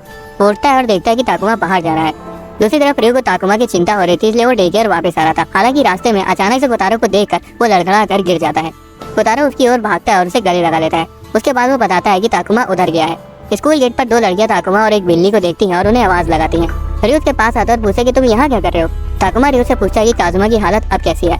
रियो जवाब देता है कि मुझे नहीं पता, लेकिन उसकी हालत पहले से काफी ठीक हो गई होगी। ताकुमा दुखी हो जाता है और नीचे देखने लगता है। कोतारो गेट की तरफ देखता है जहाँ ताकुमा की मम्मी काजुमा को लिए खड़ी थी और कह रही थी कि अब उसका बुखार उतर गया है और वो ताकुमा को लेने आई है। काजुमा रोते हुए ताकुमा के पास जाने को कहता है। ताकुमा भी नीचे बैठ जाता है और रोने लगता है। काजुमा और भी ज्यादा रोने लगता है और उनकी मम्मी दोनों बच्चों को शांत कराती है। वो कहती है कि काजुमा इसलिए ठीक हो पाया क्योंकि ताकुमा उसके सामने दुखी होने के बावजूद भी रोया नहीं। उनका रोना सुनकर यूसेदा भी बच्चों के साथ बाहर आ जाता है। वो देखता है कि ये सीन हर बार से बिल्कुल उल्टा है क्योंकि ताकुमा रो रहा है और काजुमा हंस रहा है। उसके बाद वो दोनों बाय बोलते हैं और वहाँ से चले जाते हैं। रियो का मानना था कि दोनों जुड़वा भाई एक दूसरे के साथ ज्यादा अच्छे लगते हैं। बाद में कोत्सुके ताकुमा को लेने आता है, लेकिन यूसेदा बताता है कि वो तो पहले ही चला गया। अगले दिन रियो को अपने लॉकर में एक लेटर मिलता है। उसका एक क्लासमेट आता है और पूछता है कि क्या एक लव लेटर है, और चीखने चिल्लाने लगता है। युकी की दोस्त ये सब सुन लेती है और पूछती है कि क्या तुमने वो रखा था, लेकिन वो मना कर देती है। हाथों चेक करने के लिए लेटर ले लेता है, लेकिन रियो शर्माने लगता है और उसे वापस ले लेता है कि क्या करी, मैं खुद चेक कर लूंगा। जैसे ही वो लेटर पढ़ने वाला होता है तभी नुमाता वहाँ आ जाती है और उनसे रास्ते से हटने को कहती है। वो लेटर छिपा लेता है और माफी मांगता है। लड़का उसके हाथ से वो लेटर ले लेता है और ड्रामेटिक वे में जोर जोर से उसे पढ़ने लगता है। वो लेटर एक लड़की की तरफ से था जो कि रियो को इतना ज्यादा पसंद करती थी जितना मैं अपने सब्सक्राइबर्स को करता हूँ। ये सुनकर युगी और नुमाता दंग रह जाती हैं। लड़का आगे बढ़ता है कि वो लड़की उसके लिए स्कूल के पीछे वेट करेगी। पहली बार रियो का चेहरा भी लाल हो जाता है क्योंकि उसे समझ नहीं आ रहा था कि वह उसका जवाब कैसे देगा। वो लेटर ले लेता है और कहता है कि उसे सोचने के लिए समय चाहिए। जैसे ही वो जाने लगते हैं हाथों कहता है कि तुमने अभी भी स्कूल के अंदर के जूते पहन रखे हैं। डे केयर में बच्चे नोटिस करते कि रियो का चेहरा लाल है। यूसेदा उसे पूछते कि क्या तुम्हें बुखार है, लेकिन रियो झूठ बोल देता है कि वो यहाँ भाग कर आया था। उसका छोटा भाई एक कंबल लाता है और उसकी गोद में बिछा देता है। रियो उसे सहलाता है और कहता है कि चिंता मत करो, मुझे बुखार नहीं है। रियो उस कन्फेशन के ख्याल में खोया होता है, इसलिए वो मिडोरी का डायपर बदलते हुए धोखे से पाउडर जमीन पर गिरा देता है। ये नहीं, वो तो पिक्चर बुक को उल्टा पकड़ा होता है और किरण को उसे याद दिलाना पड़ता है कि उसने बुक उल्टी पकड़ रखी है। तो भी उसे याद दिलाता है कि वो एक बार फिर अपने जूते बदलना भूल गया। डिनर के वक्त सेकावा खाना पकड़े हुए रियो को कांग्रेचुलेट करता है। इतना सारा खाना देखकर चेयरमैन पूछती कि क्या आज कुछ खास है। सेकावा बताता है कि रियो को आज उसका पहला लव लेटर मिला है। रियो हड़बड़ाने लगता है और कहता है कि अरे ऐसा कुछ नहीं है, और तुरंत सब्जेक्ट बदलकर खाने की तारीफ करने लगता है। दूसरी तरफ कोतारो को कुछ समझ नहीं आ रहा था। बाद में जब कोतारो स्टोरी बुक सेलेक्ट कर रहा था तब भी रियो उस लव लेटर के बारे में सोच रहा था। कोतारो से बुक पढ़ने के लिए देता है और नोटिस करता है कि रियो अभी भी अपने ख्यालों में खोया हुआ है। अचानक रियो कोतारो की तरफ मुड़ता है और पूछता है कि क्या उसे पढ़ने के लिए कोई सी बुक सेलेक्ट करी। कोतारो बुक को पीछे छुपा लेता है और मना करने लगता है। उसके पास जाता है और अपना हाथ फैलाते हुए कहता है कि आज उसे स्टोरी सुने बिना ही सोना है। रियो से बिस्तर पर लिटा देता है और वो धीरे धीरे अपनी आंखें बंद कर लेता है। अगली सुबह रियो स्कूल जाते वक्त उस लेटर के बारे में ही सोच रहा था। कोतारो अपने भाई को देखता है और फिर एक संतरे के पेड़ को देखता है। वो रियो का हाथ छोड़ देता है और भाग जाता है। उसी वक्त नुमाता भी स्कूल जा रही थी, खुद को कन्विंस करते हुए कि वो सिर्फ पढ़ने के लिए जल्दी निकली है और ये मानना नहीं चाहती थी कि वो रियो की जासूसी करेगी। युकी भी इसी वजह से जल्दी निकली थी क्योंकि वो भी जानना चाहती थी कि रियो उस लेटर वाली लड़की से क्या बोलेगा। नुमाता और युकी रास्ते में मिल जाती है। हालांकि वो कुछ बोल पाती उससे पहले ही रियो अचानक से नुमाता का हाथ पकड़ लेता है और उनसे पूछता है कि क्या उन्होंने उसके छोटे भाई कोतारो को कहीं देखा। वो कहीं खो गया है क्योंकि उसने धोखे से उसका हाथ छोड़ दिया था। नुमाता कहती है कि उसने कोतारो को नहीं देखा, इसलिए रियो बिना देरी किए कोतारो को ढूंढने चला जाता है। नुमाता उसे रोकती है और कहती है कि उसके भाई को ढूंढने में वो उसकी मदद करेगी। युकी भी उसकी मदद करने का ऑफर करती है। उन्हें कोतारो कहीं नहीं मिलता और रियो घबराने लगता है। तभी उसे हाथों की आवाज आती है जो उसे बुला रहा था। वो उड़ता है और देखता है कि कोतारो उसके पास एक संतरा पकड़े खड़ा हुआ है। हाथों बताता है कि वो उसके लिए संतरा लेने किसी के बगीचे में घुस गया था। कोतारो उस फल को नींबू बोलने लगता है जो कि वो रियो का बुखार ठीक करने के लिए लाया था। रियो को याद आता है कि जब वो बीमार था तब कैसे उसके छोटे भाई ने उसके लिए नींबू से दवा बनाई थी। तब उसे समझ आता है कि कोतारो इसी वजह से उसकी देखभाल कर रहा था क्योंकि उसे लग रहा था कि वो बीमार है। रियो इमोशनल हो जाता है क्योंकि उसके छोटे भाई को उसकी चिंता हो रही थी। वो नीचे बैठ जाता है और कोतारो का हाथ पकड़कर रोने लगता है। बाद में रियो लेटर वाली लड़की को रिजेक्ट करने के लिए उससे माफी मांगता है। लड़की भी दुखी हो जाती है और उसके रिजेक्शन को एक्सेप्ट करके वहाँ से चली जाती है। हयातो जिसने उनकी बातें सुन ली थी, रियो से पूछता है कि वो उस लड़की में इंटरेस्टेड तो लग रहा था, फिर उसने उसे रिजेक्ट क्यों कर दिया। वो कहता है कि कोतारो फिलहाल उसकी टॉप प्रायोरिटी है। दूसरी तरफ डे केयर में यूसेदा कोतारो को बता रहा था कि बुद्धू वो संतरा है, लेकिन कोतारो कहता है कि नहीं, ये नींबू ही है। इधर युकी और नुमाता में रियो की जासूसी करने के लिए झाड़ियों में छिपी हुई थी। उन्हें जानकर अंदर से राहत मिलती है कि रियो ने उस लड़की के प्रपोजल को एक्सेप्ट नहीं किया। उसके बाद युकी नुमाता को मारिया चांद कहकर बुलाती है और नुमाता शर्मा जाती है और कहती है कि मुझे मेरे पहले नाम से मत बुलाओ, मुझे शर्म आती है। अगले दिन में सेकावा को किसी का कॉल आता है और जब वो फोन उठाता है तो दूसरी तरफ कोई जोर जोर से सांसें ले रहा था। या तो ताका को मुक्का जड़ देता है और कहता है कि समय मत बर्बाद करो, अपना नाम बताओ। ताका रोने लगता है और कहता है कि फोन की दूसरी तरफ रियो नहीं है और हाथों से भीख मांगते कि रियो और कोतारो को बुलाओ। वो फोन ले लेता है और रियो के बारे में पूछता है। रियो कोतारो को पकड़े हुए फोन उठाता है। ताका अपने भाई से बोलता है कि लाओ मुझे बात करने दो, लेकिन हाथों से इग्नोर कर देता है और रियो से पूछता है कि क्या तुम शाम को फ्री हो। रियो कहता है कि हाँ वो फ्री है। उसके बाद रियो कोतारो को फोन दे देता है और दूसरी तरफ ताका भी फोन उठाकर कोतारो से पहली बार बात करने के लिए बहुत एक्साइटेड था। वो तेजी से कोतारो को उसके साथ समर फेस्टिवल में चलने के लिए पूछता है और तभी उन्हें किसी चीज के ठुकने की आवाज आती है। असल में कोतारो ने धोखे से फोन में अपना सिर दे दिया था। रियो चेयरवुमन से फेस्टिवल अटेंड करने की परमिशन मांगता है और चेयरवुमन उसे वहां जाने की परमिशन दे देती है। हालांकि उसे वहां की घपलेबाज दुकान वालों से बच के रहने को कहती है। शिकागो ने फेस्टिवल में पहनने के लिए उकाता देता है। फेस्टिवल में ताका, जो कि उकाता पहने हुआ था, घूमने के लिए बहुत एक्साइटेड था और अपनी खिलौने वाली तलवार को हिला रहा था। कहते उसे तलवार ना हिलाने को कहता है और चुपचाप खड़े रहने को बोलता है। तभी रियो वहां जाता है और पूछता है कि क्या तुम बहुत देर से इंतजार कर रहे थे? देरी से आने के लिए मुझे माफ करना। हैतो कहता है कि वो तो ठीक है, लेकिन ये बताओ इस इकाता को पहनने में तुमको कितने घंटे लगे? रियो बताता है कि शिकागो और चेयरवुमन ने उसे पहनने को कहा था, इसलिए वो उन्हें मना नहीं कर पाया। ताका कोतारो का हाथ पकड़ लेता है और फेस्टिवल की दुकान की तरफ भागने लगता है। रियो कहता है कि ऐसे मत भागो, गुम हो जाओगे। तो वहीं हैतो कहता है कि लगता है कि ताका को थोड़ी तमीज सिखानी पड़ेगी। कोतारो को एक कॉटन कैंडी पसंद आ जाती है और वो बहुत ध्यान से उसे बनते हुए देखने लगता है। ताका अपनी कॉटन कैंडी तुरंत खा जाता है, लेकिन कोतारो से बचा के रखना चाहता था। रियो उसे बताता भी है कि वो कुछ ही देर में पिघल जाएगी, लेकिन फिर भी वो नहीं मानता। तभी ताका को एक दुकान दिखती है जहाँ बहुत सारे खिलौने कई सारे धागों से बंधे हुए थे और तो उसमें उसका पसंदीदा खिलौना हीरो ट्रांसफॉर्मेशन बेल्ट भी थी। दुकान वाला उन्हें एक बार अपनी किस्मत आजमाने को कहता है, लेकिन रियो और हैतो उन्हें वहाँ से ले जाते हैं। वो कुछ अच्छा खाने का फैसला करते हैं, लेकिन ताका को वही गेम खेलना था। वो उसे बताते कि वो धागे खिलौने से जुड़े ही नहीं है। ताका रोने लगता है और कहता है कि मुझे वहीं ले चलो। तभी एक गोल्डफिश की दुकान में बैठा यूसेदा रियो और हैतो को हाय कहता है। रियो पूछता है कि तुम यहाँ क्या कर रहे हो, और यूसेदा समझाता है कि वो अपने पड़ोसियों के स्टॉल पर पार्ट टाइम जॉब कर रहा है। उसके बाद वो पूछता है कि ताका रो क्यों रहा है, और ताका कहता है कि मुझे वो लॉटरी वाला गेम खेलना है। यूसेदा ताका और कोतारो को खुश करने के लिए एक गोल्डफिश चैचर देता है, लेकिन पैसे भी मांगता है। हालांकि उन्हें डिस्काउंट दे देगा। हैतो कहता है कि मैंने तुमसे बड़ा लाला आदमी नहीं देखा। ताका को अभी भी वही धागे खींचने थे और वो जिद करने लगता है। इसलिए हैतो कहता है कि चुप रहो, नहीं तो मैं तुम्हें इस यूसेदा के पास ही छोड़ दूंगा। तभी कोतारो उससे उसकी तलवार के बारे में पूछता है। वो पहले कोतारो की तरफ देखता है और फिर यूसेदा की ओर, जो कहता है कि मेरी तरफ मत देखो, मैंने कुछ नहीं लिया। रियो भी कहता है कि मेरे पास नहीं है, जिससे ताका को रियलाइज होता है कि उसने अपनी तलवार कहीं खो दी है। वो जोर जोर से रोने लगता है और आसपास के लोग उन्हें देखने लगते हैं, इसलिए हाथों उसके सिर पर टपली बना देता है। रियो ताका को शांत करता है और कहता है कि चिंता मत करो, हम तुम्हारी तलवार ढूंढ लेंगे। हैतो सजेस्ट करता है कि रियो और कोतारो फेस्टिवल एंजॉय करे और वो ताका के साथ मिलकर तलवार ढूंढ लेगा। रियो कहता है कि मैं जनरली ताका की मदद करना चाहता हूँ, जिस पर हैतो एकदम शांत रहता है। रियो को लगने लगता है कि हैतो उसे अपना भाई भी मानता है। हैतो कहता है कि अगर ये मेरा भाई ना होता तो मैं इससे बात भी ना करता। ये सुनकर ताका फिर से रोने लगता है। वो तलवार ढूंढने में जुट जाते हैं और रियो कहता है कि हमें उस कॉटन कैंडी वाले के पास जाके पूछना चाहिए। ताका अभी भी रोए जा रहा था और दुकान वाला उसे लॉस्ट एंड फाउंड स्टॉल में जाकर चेक करने को कहता है। लॉस्ट एंड फाउंड स्टॉल में उन्हें यागी मिलता है, जिसे कई सारी लड़कियों ने घेर रखा था। रियो यागी को ताका की खोई हुई तलवार के बारे में बताता है। यागी ताका को रोते हुए देखता है, जिससे उसकी नाक से खून आने लगता है। रियो को उसकी चिंता होने लगती है, लेकिन यागी का दोस्त नेज़ु कहता है कि चिंता करने की कोई जरूरत नहीं, यागी के साथ यह हमेशा होता है। उन्हें तलवार के लिए बॉक्स को चेक करने को कहता है। हालांकि उसमें भी उन्हें उसकी तलवार नहीं मिलती। ताका बहुत दुखी हो जाता है कि उसकी तलवार खो गई। हैतो कहता है कि वो काफी देर से उसकी तलवार ढूंढ रहे हैं और अब उन्हें रुक जाना चाहिए। ताका हारी मानने से मना कर देता है, इसलिए हैतो कहता है कि जाओ जाके खुद ढूंढ लो। रियो दखल देते हुए कहता है कि तुम्हें अपने छोटे भाई के साथ इतनी सख्ती से पेश नहीं आना चाहिए, लेकिन हैतो कहता है कि तुम चुप रहो। वो ताका को दो चॉइसेस देता है, या तो वो खुद से तलवार ढूंढ ले या फिर उसके साथ लॉटरी वाला गेम खेले। हैतो से रियो को उसकी तलवार ढूंढने में मदद करने के लिए शुक्रिया कहने को भी याद दिलाता है। ताका आखिरी बार अपनी तलवार को अलविदा कहकर हारी मान लेता है। उसके बाद वो लॉटरी वाला गेम खेलने जाते हैं। ताका सोचता है कि उसे कौन सा धागा खींचना चाहिए और हैतो कहता है कि जो भी धागे खींचते जल्दी खींचो। रियो कहता है कि जल्दीबाजी मत करो, उसको अपना समय लेने दो। अचानक से कोतारो एक धागा खींच लेता है और ताका की तलवार उससे निकल आती है। वो अपनी तलवार वापस पाकर फूला नहीं समा रहा था। हैतो दुकान वाले की गुद्दी पकड़ लेता है और दुकान वाला ताका की तलवार चुराने के लिए माफी मांगता है और अपॉलॉजी के लिए उन्हें एक गेम भी देता है, जिसे वो चेयरवुमन को तोहफे के तौर पर ले देते हैं। और कोतारो अपनी पिचकी हुई कॉटन कैंडी को देखकर दुखी हो जाता है। अगले दिन वो सभी बीच पर जाते हैं। मिडोरी, ताका और ताकुमा तो पूरे मजे कर रहे थे, तो वहीं किरिन और काजुमा रो रहे थे और अभी तक सदमे में थे। रियो उनकी देखभाल कर रहा था। यूसेदा आता है और कहता है कि ये लोग, इनके तो अभी से दो ग्रुप बन गए। रियो कहता है कि मुझे नहीं लग रहा था कि तुम्हारा समुद्र में तैरने का कोई इरादा होगा। यूसेदा कहता है कि तुम बिल्कुल सही हो, मैं यहाँ तैरने नहीं आया, मैं तो बस यहाँ अपनी आंखें सेकने आया हूँ। वो हाथों के बारे में पूछता है और रियो समुद्र की ओर इशारा करता है। तभी अचानक से किरिन की मॉम पीछे से आ जाती है और रियो चौंक जाता है। बाकी बच्चों की मम्मियाँ भी वहाँ आ जाती है और कहती है कि तुम जाके स्विमिंग एंजॉय करो, आज हम बच्चों की देखभाल कर लेंगी। शिजुका कहती है कि मैंने निर्माता को भी आने को कहा था, वो भी शायद आती ही होगी। तभी निर्माता वहाँ आ जाती है और देरी से आने के लिए माफी मांगती है। वो सभी उसे देखकर हैरान हो जाते हैं क्योंकि उसने स्कूल का स्विमसूट पहन रखा था। यूसेदा कहता है कि ये नॉटी है, स्कूल का स्विमसूट पहन कर आ गई। और शिजुका कहती है कि तुम अपने काम से मतलब रखो।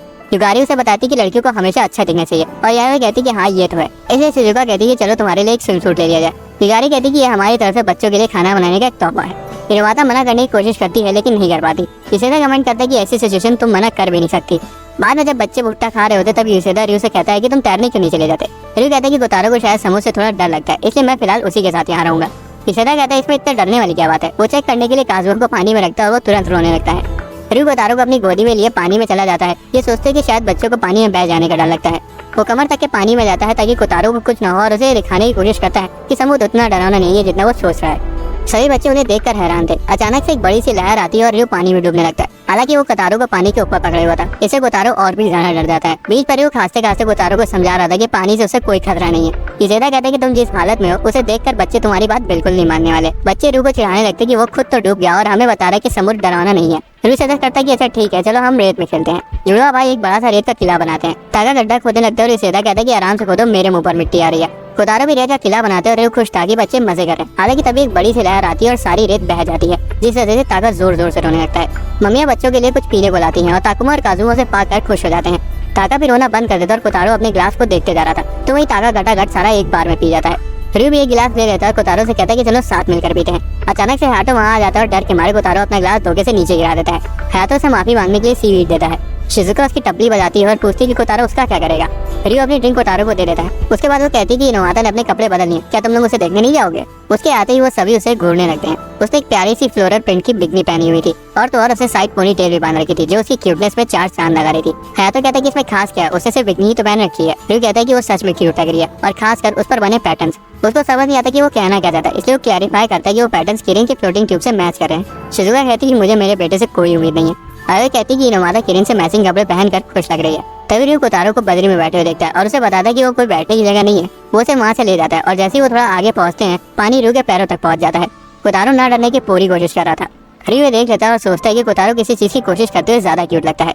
रियो कहता है कि चलो शीशा से इकट्ठा करते हैं। वो जा रहे होते हैं कि तभी मम्मियाँ कहती है कि संभल के रहना, गर्मी बहुत है।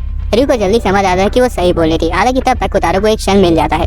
कोतारो और बाकी बच्चे सो जाते हैं और मम्मियाँ रियो से कहती है कि अब उसके लिए पानी में खेलने का सबसे अच्छा मौका है। तो कहता है चलो चला जाए। वो पानी में चले जाते हैं और रियो को काफी अच्छा महसूस हो रहा था। तो पूछता है कि तुम तैर सकते हो ना, और ये पूछता है कि तुम्हारा मतलब क्या है। तो कहता है कि मुझे लग रहा था कि तुम्हें तैरना नहीं आता क्योंकि तुम पानी में नहीं आ रहे थे।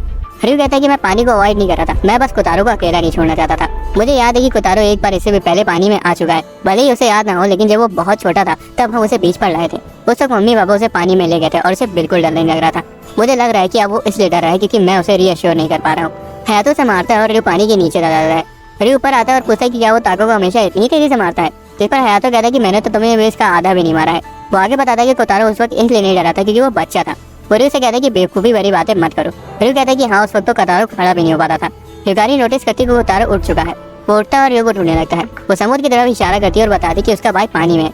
वो तुरंत समुद्र की ओर भागने लगता है। हालांकि वो पानी के डर से समुद्र में नहीं जाता और अपने भाई को देखने लगता है। जब वो रियो को पानी के अंदर जाते हुए देखता है तब वो सदमे में आ जाता है क्योंकि उसे वो वक्त याद आ जाता है जब रियो उसे पानी से बाहर पकड़े होता और खुद डूब रहा था। वो बिना कुछ सोचे समझे पानी में कूद जाता है, लेकिन वो तैर नहीं पाता। युगारी तुरंत उसे बाहर निकाल देती है। वो रोने लगता है और रियो के पास जाने को कहता है। रियो पानी से बाहर आता है और कहता है कि मैंने अभी कुछ सुना। तो कहता है कि बीच पर शायद कुछ हो रहा है। रियो उस तरफ देखता है और पाता है कि कोतारो उसके लिए रो रहा है। रियो तुरंत बीच पर वापस कर जाता है। वो कोतारो को गोद में ले लेता है और पूछता है कि क्या हुआ, मुझे माफ कर दो, जब तुम सो रहे थे तब मैं तुम्हें अकेला छोड़ गया। युगारी कहती है कि शायद तुम्हें पानी के नीचे जाते देख वो डर गया था। कोतारो उस पानी में चला गया जिससे उसे डर लग रहा था और वो भी सिर्फ तुम्हारे लिए। कोतारो अभी भी अपने भाई को कस के पकड़े हुआ था। युगारी कहती है कि ये बहुत अच्छी बात है कि तुम दोनों एक दूसरे के इतना नजदीक हो। रियो कहता है कि मुझे माफ करना, मैंने आपको फर्जी ही परेशान कर दिया। और ये क्या कर वो कोतारो को एक शल पकड़ाता है। उसे वो समय याद आता है जब उसके पापा ने बताया था कि तुम इससे समुद्र की आवाज को सुन सकते हो। उसे लगता है कि कोतारो को ये याद नहीं होगा, लेकिन हैरानी से कोतारो समुद्र की आवाज सुनने के लिए उस शल को अपने कान में लगा लेता है। रियो मुस्कुराता है और उसे शल को पकड़ने का सही तरीका बताता है। अगले सीन में ताका दुखी लग रहा था और रियो उसे पूछता है कि क्या हुआ। वो उसके पास चला जाता है और बताने की कोशिश करता है, लेकिन वो इतना ज्यादा बिलख रहा था कि रियो को उसकी एक बात नहीं समझ आई। शिजुका उसे बताती कि क्या हुआ और उसे एक बॉल दिखाते जिसमें गोजाबाजी हो रखी थी। कोतारो कहता है कि ये तो टट्टी है। शिजुका बताती कि ताका ने इस ऑटोग्राफ वाली बेसबॉल पर गोजाबाजी कर दी, जिसे हाथों बहुत संभाल कर रखा था। रियो को लग रहा था कि हाथों को बहुत ज्यादा गुस्सा आया होगा और शायद उसने ताका को काफी तेज मार भी दिया होगा। हालांकि शिजुका कहती कि ऐसा कुछ नहीं हुआ, बल्कि हाथों तो अपनी बॉल पर हुई गोजाबाजी को देख रहा था और ताका पीछे से उसे उसके साथ समय न बिताने के लिए चिढ़ा रहा था। ताका को लग रहा था कि वो उसकी टपली बजा देगा, इसलिए वो अपना सिर ढक लेता है, लेकिन हैरानी से हाथों उसके बगल से गुजर जाता है और शिजुका से खाना मांगने लगता है। उसके बाद से वो ताका को पूरी तरह से इग्नोर करने लगा और तो और वो ताका को अपने साथ स्कूल भी नहीं ले गया। ताका रोने लगा था और तब शिजुका ने पूछा कि हुआ क्या था। रियो बोलता है कि हाथों सच में बहुत गुस्सा होगा और ताका कहता है कि ये हाथों की गलती है, इसलिए वो उसे माफी नहीं मांगेगा। शिजुका रियो से हाथों से बात करने को कहती है, नहीं तो वो ताका को इग्नोर करता रहेगा।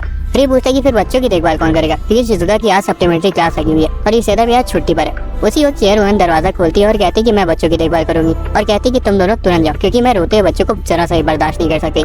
उनके जाते ही कोतारो चेयरवुमन को बुढ़िया कह देता है और उसके घूरते ही ताका डर जाता है। हालांकि वो उसकी मदद करने के लिए नीचे झुकती है और टिश्यू से उसकी नाक साफ करती है। रियो बेसबॉल क्लब की प्रैक्टिस पर जाता है और क्लब के लड़के उसे चेतावनी देते हैं कि हाथों से तो भूल कर भी बात मत करना।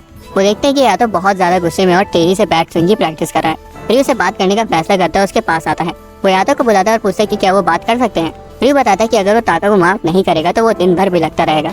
उसके बाद वो आगे बताता है कि कोतारो ने भी मेरा कई सारा सामान बर्बाद किया है। मैं समझ सकता हूँ तुम्हें उससे बात करने का जरा सा भी मन नहीं कर रहा होगा। उसे वो वक्त याद आता है जब कोतारो ने उसके पूरे होमवर्क पर गोजाबाजी कर दी थी। दूसरी बार उसे उसके तीलियों के किले को तोड़ डाला था, जिसको उसे फिर से बनाने में 2 हफ्ते लग गए थे। उसने तो उस फोन को भी टॉयलेट में गिरा दिया था जिसमें उसके मम्मी पापा के आखिरी ईमेल्स थे। तो से सहलाता है और रyu अपने आंसू पोंछता है। वो कहता है कि अगर ये एक एक्सीडेंट होता तो मुझे कुछ फर्क न पड़ता, लेकिन ताका के साथ की सिचुएशन बिल्कुल अलग है। मुझे उस बेसबॉल से कुछ फर्क नहीं पड़ता, लेकिन ताका बहुत बदतमीज हो गया है। मुझे पता है कि उसे अपने किए का पछतावा भी नहीं हो रहा होगा।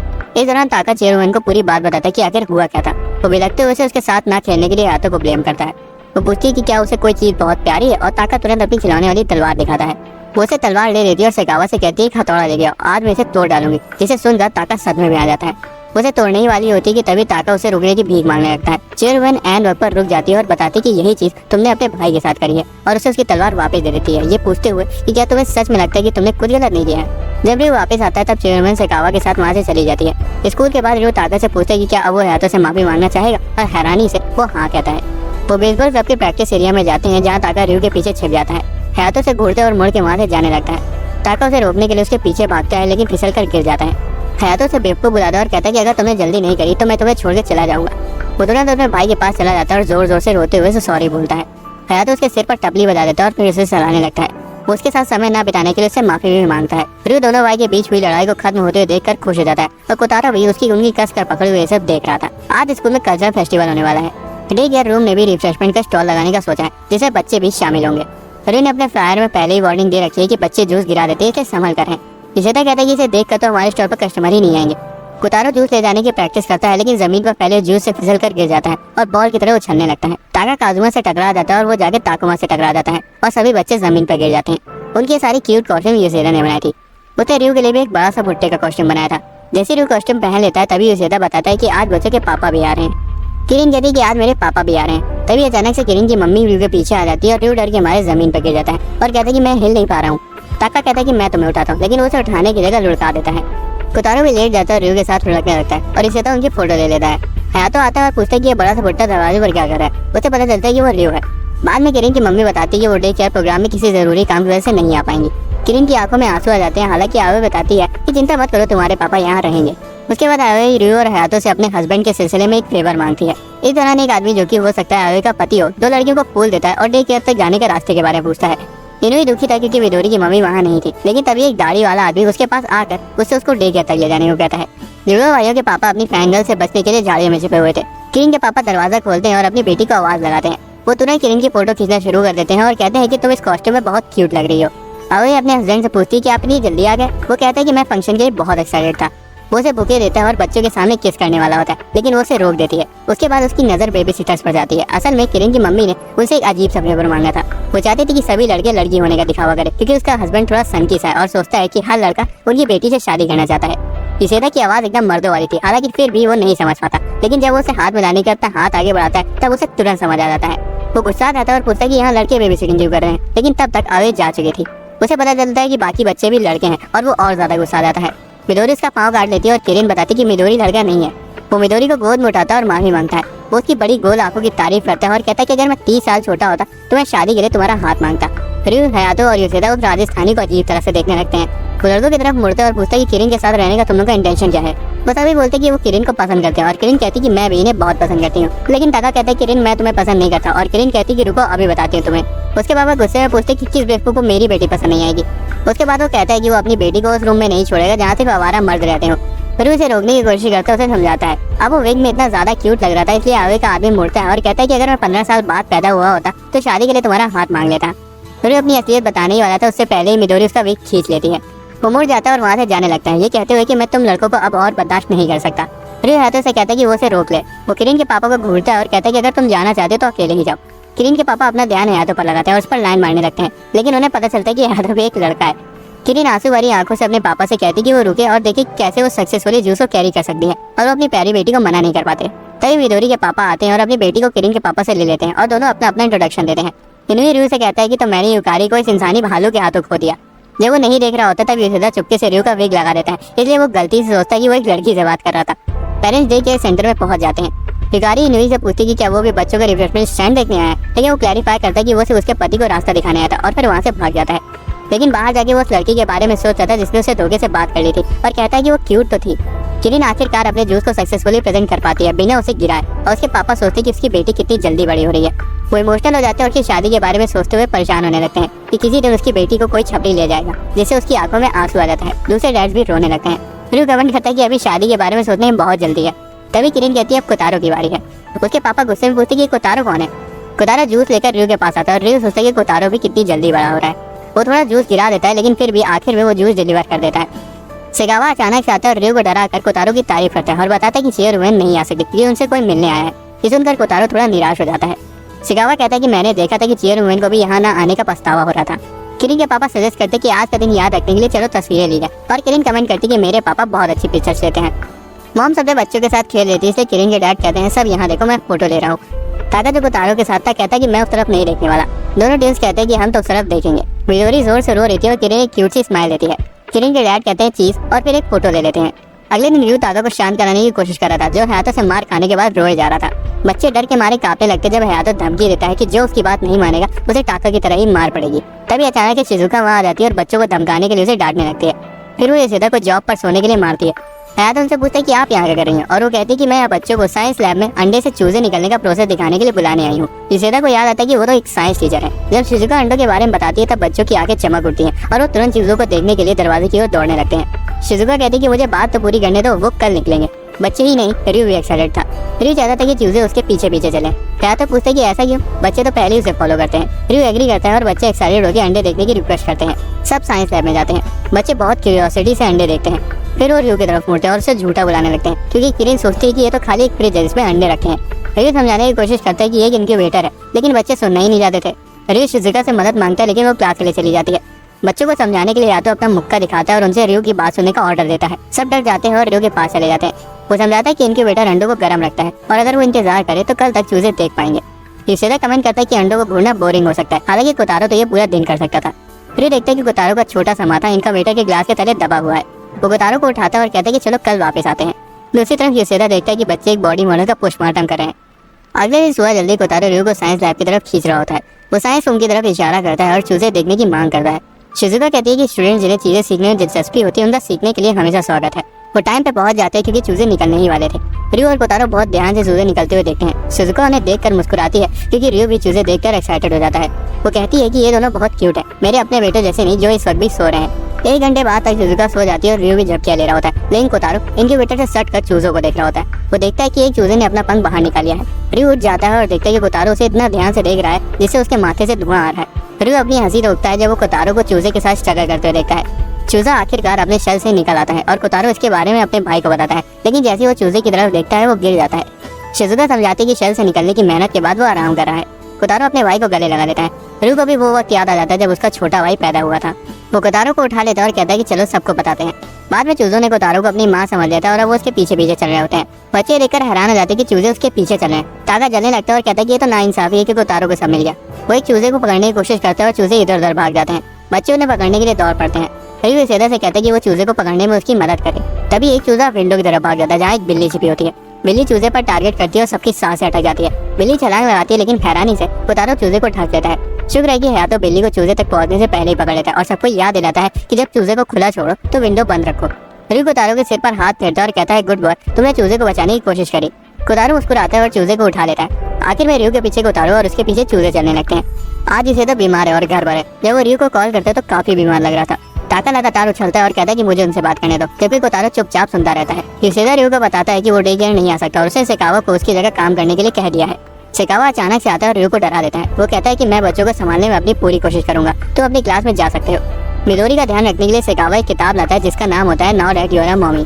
कोतारो उसकी पैंट पकड़ता है और इशारा करता है कि मैं तुम्हारे साथ हूँ। सेकावा इससे काफी खुश होता है। शिजुका ताका से कहती है कि वो सेकावा के साथ अच्छे से बिहेव करे और रियो कोतारो से कहता है कि वो उसके साथ एक गुड बॉय बन के रहे। दूसरे बच्चे आते हैं और एक्साइटेडली कहते हैं ये तो बटलर अंकल है ना। रियो मिडोरी को सेकावा पर स्ट्रैप कर देता है। बच्चे उसकी तरफ दौड़ते हैं और वो उन्हें ग्रीट करता है। रियो कहता है कि वो आज यहाँ योशिदा के बीमार होने की वजह से है। किरण उसके साथ वक्त बिताने के लिए काफी एक्साइटेड थी। ट्विन सेकावा के साथ खेलना चाहते थे। ताका कहता है कि उस बेवकूफ योशिदा को किसकी जरूरत है और दूसरी तरफ योशिदा को छींकें आने लगती हैं। रियो कहता है कि अब मुझे अपनी क्लास में रहना है, हेल्प के लिए थैंक्स, और सभी को बाय कहकर वहाँ से चला जाता है। अब बच्चे बहुत दूर खड़े होते हैं और सेकावा सोचता है कि कैसे उनके लिए एक सेफ और वेलकमिंग एटमॉस्फेयर बनाया जाए। कोतारो सपोर्ट दिखाने के लिए अपना हाथ उस पर रखता है। सेकावा डिसाइड करता है कि सबसे अच्छा तरीका यही है कि वो झुक कर अच्छे से अपना इंट्रोडक्शन दे और सबका सपोर्ट मांगे। हालांकि ये करने से बच्चों को लगने लगता है कि जैसे अब वो इंचार्ज हैं। वो उसे खींचते हैं और कहते हैं कि वो उसे अलग अलग गेम सिखाएंगे। इस दौरान यूसेदा अपने बेड पर लेटे हुए सोचते हैं कि क्या बच्चे उसे ज्यादा मिस तो नहीं कर रहे होंगे। हालांकि वो इमेजिन करता है कि वो सभी उसके बिना रो रहे होंगे और कोतारो भी एक किताब सैड पांडा पकड़े रो रहा होगा। यूसेदा को ज्यादा आराम मिल पाता उससे पहले सेकावा का कॉल आ जाता है। कनेक्शन खराब था लेकिन वो मिडोरी से रिलेटेड इमरजेंसी के बारे में कुछ सुन लेता है। फिर लाइन कट जाती है। जब वो दोबारा कॉल करता है तो फोन आउट ऑफ सर्विस आता है जिससे उसे चिंता होने लगती है। एक फ्लैशबैक में 10 मिनट पहले मिडोरी रो रही होती है क्योंकि उसका डायपर लीक हो गया था और सेकावा के बैग पर लग गया था। वो कहता है कि हमें उसका डायपर बदलना चाहिए तो किरिन डायपर लाने के लिए दौड़ती है और ताका वाइफ लाने के लिए। सेकावा उनका शुक्रिया अदा करता है लेकिन उन्हें दौड़ने से रोकता है। किरिन ताका से टकरा जाती है और दोनों गिर जाते हैं और डायपर्स भी पानी में गिरकर भीग जाते हैं। वो दोनों रोना शुरू कर देते हैं लेकिन सेकावा उनसे कहता है कि इसमें घबराने वाली कोई बात नहीं है और वो स्पेयर डायपर्स के लिए यूसेदा को कॉल करता है। लेकिन बीच में ही मिडोरी उसका फोन पर मार देती है और वो पानी में गिर जाता है। किरिन रोना शुरू कर देती है और कहती है कि ये सब ताका की गलती है। ताका चिल्लाता है कि ये मेरी गलती नहीं है। मिडोरी भी जोर से रो रही थी और सबको रोते हुए देखकर दोनों भाई भी रोना शुरू कर देते हैं। Baby seater club crime club बन जाता है। बस कोतारो ही अकेला था जो नहीं रो रहा था। सेकावा मिडोरी को नीचे ले जाता है और एक जिम्मेदार बेबी सीटर बनने का फैसला करता है। वो अपने चश्मे को ठीक करते हुए अपनी स्लीव्स को ऊपर चढ़ाता है और एक कपड़ा उठाता है। इस बीच रियो और उसके क्लासमेट अपने जिम पीरियड के दौरान जॉगिंग कर रहे होते हैं। अचानक से एक आदमी जमीन पर गिर जाता है जिससे रियो शॉक हो जाता है। वो देखता है कि ये तो यूसेदा है जो कि बीमार होने के बावजूद मिडोरी की इमरजेंसी के बारे में जानने के लिए बेचैन था। रियो और आयतो उसकी मदद करते हुए उसे डे केयर रूम में ले जाते हैं। हालांकि मिडोरी बिल्कुल ठीक थी क्योंकि सेकावा ने उसके लिए कपड़े से ही डायपर बना दिया था और उसके गंदे कपड़ों को भी धो दिया था। यूसेदा को ये सब जानकर राहत महसूस होती है। ताका और किरिन उससे कहते हैं कि हम लोग ठीक है, तुम जाओ आराम करो। कोतारो कहता है कि लेमन टी पियो और ट्विंस कहते हैं कि यूसेदा तुम जल्दी ठीक हो जाओ। यूसेदा इमोशनल हो जाता है और आयतो कहता है कि तुम रोने के लिए भी थोड़े बड़े नहीं हो। यूसेदा जाने के लिए तैयार था लेकिन मिडोरी उसकी पैंट पकड़कर खींचने लगती है। सेकावा बताता है कि मिडोरी उसके वहाँ ना होने को लेकर सबसे ज्यादा चिंता में थी। तभी मिडोरी उसका नाम पुकारती है और वो शर्मा जाता है। फिर वो दंग रह जाता है क्योंकि ये पहली बार था जब मिडोरी ने कुछ बोला है। अगले दिन युगारी मुंह फुलाए होती है और कहती है कि ये ठीक नहीं है क्योंकि मिडोरी का पहला शब्द मामा या पापा होना चाहिए था। यूसेदा कहता है सॉरी और मिडोरी मुस्कुराती है। अगले सीन में युगी डे केयर रूम के इर्द गिर्द चुपके से अपने बॉल लेने आती है। वो शर्माती और अपने आप से कहती कि वो रियो को यहाँ देखने नहीं आई है। खुद को रोकने की कोशिश करने के बावजूद आखिरकार वो अंदर झांकी लेती है। ताकुमा उसे देख लेता है और जैसे ही रियो बाहर देखता है वो जल्दी से छुप जाती है। हिरोमाता वहाँ आती है और पूछती है कि वो झाड़ियों के पीछे क्यों है। वो कहती है कि मैं रियो पर नजर नहीं रख रही हूँ, मैं तो यहाँ सिर्फ अपनी बॉल लेने के लिए आई थी। लेकिन तब तक वो बॉल गायब हो चुकी थी और एक बिल्ला उसे खेल रहा था। हिरोमाता कहती है कि बहाने बनाना बंद करो और शर्माते हुए कहती है कि अगर तुम्हें बच्चों के साथ अकेले खेलना एम्बैरेसिंग लगता है तो मैं तुम्हारे साथ चलती हूँ। लेकिन जब उसे कोई जवाब नहीं मिलता तो वहाँ से जाने लगती है। युकी इसे रोक लेती है और बोलती है कि मुझे छोटे बच्चों के साथ एडजस्ट करने में काफी मुश्किल होती है। और तभी बच्चे खिड़की खोलकर देखते कि बाहर क्या हो रहा है। हिरोमाता उसका डर दूर करने की जिम्मेदारी लेती है और रियो को बताती है कि युगी को छोटे बच्चों के साथ एडजस्ट करने में मदद चाहिए। फिर वो उसका हाथ पकड़ती है और युगी को डे केयर रूम में ले जाती है। बाहर ताकुमा खिड़की पर चढ़ने की कोशिश करता है लेकिन रियो उसे रोक लेता है। हिरोमाता से समझाती है कि उसके फ्यूचर के लिए बच्चों के साथ एडजस्ट करना कितना जरूरी है और वो शर्माने लगती है। रूम में युगी बच्चों की तरफ देखती है जो उसे घूर रहे होते हैं। किरिन उसका नाम पूछती है और वो सभी को अपना इंट्रोडक्शन देती है। सारे बच्चे एक साथ अपना इंट्रोडक्शन देने लगते हैं जिससे युकी थोड़ा ओवरवेल्म हो जाती है। रियो कहता है कि लगता है कि बच्ची युकी के साथ कंफर्टेबल है जिसे वो थोड़ा शर्मा जाती है। किरिन उसके सीने पर कूद जाती है और कहती है कि ये तो बिल्कुल मम्मी जैसे लगते हैं। दूसरे बच्चे भी उन्हें छोड़ने की परमिशन मांगते हैं लेकिन रियो और हिरोमाता उन्हें जल्दी से रोक देते हैं। यूसेदा सजेस्ट करता है कि बच्चों की एनर्जी को डाइवर्ट करने के लिए उन्हें वॉक पर ले जाना चाहिए और बच्चे भी एक्साइटेड होकर दरवाजे की तरफ भाग जाते हैं। वॉक के लिए हर कोई एक एक बच्चे के साथ प्यार होता है। किरिन हिरोमाता से कहती है कि मेरा हाथ मजबूती से पकड़ो और छोड़ना मत। यूसेदा ताका का हाथ पकड़ता है जो कहता है कि मुझे तुम्हारा हाथ नहीं चाहिए। रियो ड्री से कहता है कि वो उसके साथ चले और वो मान जाते हैं। कोतारो रियो की तरफ देखता है और रियो युगी से कहता है कि तुम कोतारो का हाथ पकड़ लो क्योंकि वो सबसे शांत है। वो उसका हाथ मांगती है और कोतारो उसका हाथ पकड़ लेता है। युगी और कोतारो हाथ में हाथ डालकर चलते हैं। युगी को ये सोचकर उस पर बहुत प्यार आता है कि कोतारो कितना क्यूट है। उसे अपनी पुरानी यादें याद आती है जब बच्चे उस पर थूकना या उसकी स्कर्ट उठाने की कोशिश करते थे लेकिन अब कोतारो के साथ रहकर उसे अच्छा महसूस हो रहा है। वो देखती है कि कोतारो रियो के साथ ना होने की वजह से थोड़ा उदास लग रहा है। युगी सोचती है कि वो रो रहा है इसलिए वो उसके आंसू पोंछने के लिए अपना हैंकी निकालती है। हालांकि उसकी तो सिर्फ नाक छू रही थी जिससे वो डर जाती है। ताका आता है और उसकी स्कर्ट से कोतारो की नाक साफ करने लगता है। हालांकि रियो उसे रोक लेता है। किरिन युकी के पास आती है और कहती है अपना हाथ आगे बढ़ाओ। वो उसे कुछ कीड़े दे देती है जिससे युकी इतना ज्यादा डर जाती है कि वो वहीं बेहोश हो जाती है ये सोचते हुए कि मैं कभी भी रियो और हिरोमाता जैसे बच्चों को नहीं समझ पाऊंगी। जब वो नर्स के ऑफिस में होश में आती तो रियो आता है और पूछे कि क्या तुम जाके। वो बैठ जाती है और शर्माने लगती है और पूछती कि क्या तुम मुझे यहाँ लेकर आए थे। रियो कहता है कि यूसेदा तुम्हें यहाँ लेकर आया था। फिर वो पूछता कि क्या अब तुम ठीक हो। लेकिन युगी को दुख हो रहा था और वो रियो से कहती कि मुझे छोटे बच्चों के साथ एडजस्ट करने में बहुत मुश्किल होती है। रियो से तसल्ली देता है कि बच्चों के साथ रहना सच में मुश्किल है। मुझे भी बहती नाक और गंदी चीजें पसंद नहीं है। किसको पसंद होती है, बस मुझे आदत हो गई है। मैं भी कीड़ों से चिढ़ जाता हूँ। वो समझाता है कि बच्चे खेलते वक्त कुछ नहीं सोचते लेकिन जब तुम उनकी आदत डाल दोगे तो तुम उनके साथ रहकर खुशी महसूस होगी। तभी यूसेदा खिड़की खोलता है और कहता है कि बच्चे तुमसे माफी मांगना चाहते हैं। किरिन शर्मिंदगी के साथ कहती है कि फूल तो कीड़े जैसे डरावने नहीं होते ना। युकी फूल ले लेती है और उनका शुक्रिया अदा करती है। जब वो युकी को मुस्कुराते हुए देखते हैं तो बच्चे भी खुश हो जाते हैं। फिर वो रियो से पूछती कि इनोमाता कहाँ है। रियो कहता है कि वो बस अभी चली गई और उसने मुझे तुमसे इन सब के लिए माफी मांगने को कहा। ये सुनकर यूकी उससे मिलने के लिए तुरंत दौड़ पड़ती है। असल में इनोमाता इस बात को लेकर दुखी थी कि वो जो कुछ भी करे आखिर में सब कुछ बिगड़ ही जाता है। तभी यूकी उसे पीछे से हग कर लेती है और सभी चीजों के लिए उसका शुक्रिया अदा करती है, जिससे इनोमाता शर्मा जाती है और उसे काफी अच्छा लगता है। अगले सीन में रियो का दोस्त उसे कॉल करता है और मूवी के लिए बुलाता है। रियो मना कर देता है क्योंकि उसे कोतारो का ख्याल रखना था। शिकावा आता है और कहता है कि मैं उसका ख्याल रख लूंगा, तुम जा सकते हो। जब रियो जाने लगता है तो वो अपने छोटे भाई का ख्याल रखने के लिए शिकावा का शुक्रिया अदा करता है और कोतारो से कहता है कि मैं बाहर जा रहा हूँ, तू अच्छी तरह से रहना। कोतारो से लगाकर हाँ कहता है। शिकावा रियो को यकीन दिलाता है कि मैं अपनी जान देकर भी कोतारो की रक्षा करूंगा। रियो के जाने के बाद कोतारो को उसके बिना उदासी महसूस होती है, तो शिकावा उससे पूछते कि क्या मैं तुम्हें स्नैक्स ला के दूं, लेकिन कोतारो से लगाकर मना कर देता है। शिकावा की स्नैक्स स्ट्रेटेजी से उसका मूड ठीक नहीं होता, इसलिए वो उसके साथ खेलने के बारे में सोचता है। वो एक बिल्ली जैसे फूल के पौधे को फूलदान से उठा लेता है और कोतारो के सामने हिलाता है और वो तुरंत खुश हो जाता है। उसे लगातार हिलाता है और कोतारो एक्साइटमेंट से शर्मा जाता है।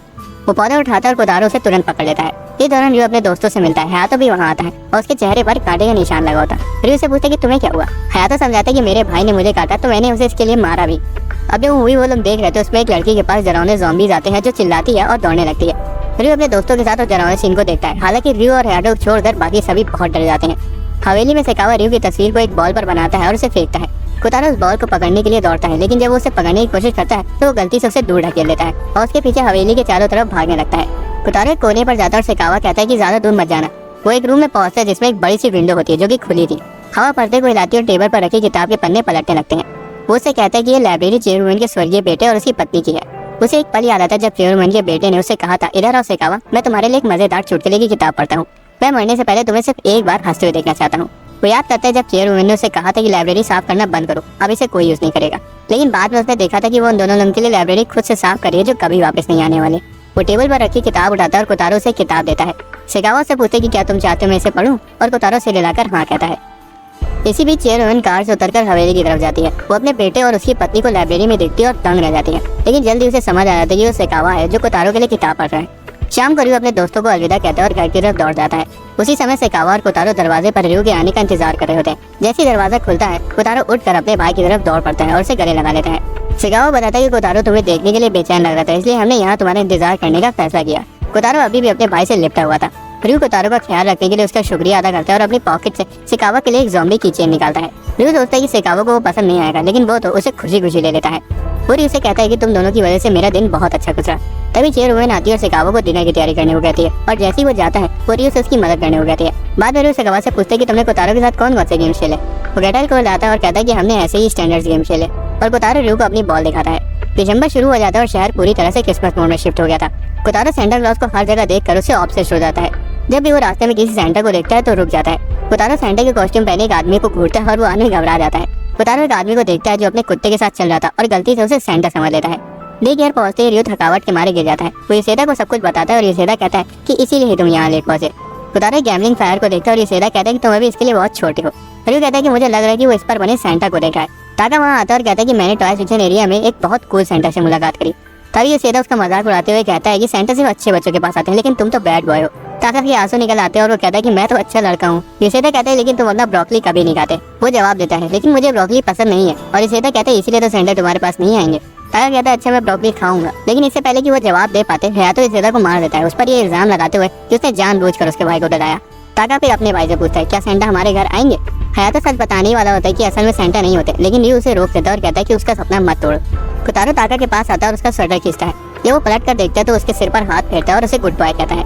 ताका पूछता है कि क्या सेंटा आएगा, और कोतारो सिर हिलाकर हाँ कहता है। 18 दिसंबर को किरेन आती है और कहती है कि मैंने सेंटा को अपनी विश बताई, लेकिन ये एक सीक्रेट है। उसके पापा रियो से पूछते कि क्या उसने उसकी क्यूटनेस को नोटिस किया, और उसे चेतावनी देते हुए कहते कि वो गलती से भी उसके प्यार में ना पड़े। अगले दिन यूसेदा जमाई ले रहा होता है और बच्चे खेल रहे होते हैं। तभी वो इनोमाता और युगी को देखते हैं। 20 दिसंबर को ट्विंस आते हैं और कहते हैं कि हमने सेंटा से कहा है कि वो हमें हमेशा के लिए साथ रखें। कोसुके अपने बच्चों के लिए क्रिसमस गिफ्ट चूज करने के लिए रोते हुए रियो से मदद मांगता है। अगले दिन उकारी अपनी क्यूट सी मिडोरी को पकड़े होती है और कहती है कि मैंने मिडोरी के पापा के लिए एक सेंटा आउटफिट बनाया है। रियो उसे सेंटा कॉस्ट्यूम में इमेजिन करता है और कहता है कि वो बिल्कुल परफेक्ट लगेगा, और मिडोरी मुस्कुराती है। बाद में जब रियो अपने जिम आउटफिट में चेंज कर रहा होता है तब वो भी सेंटा बनने के बारे में सोचता है।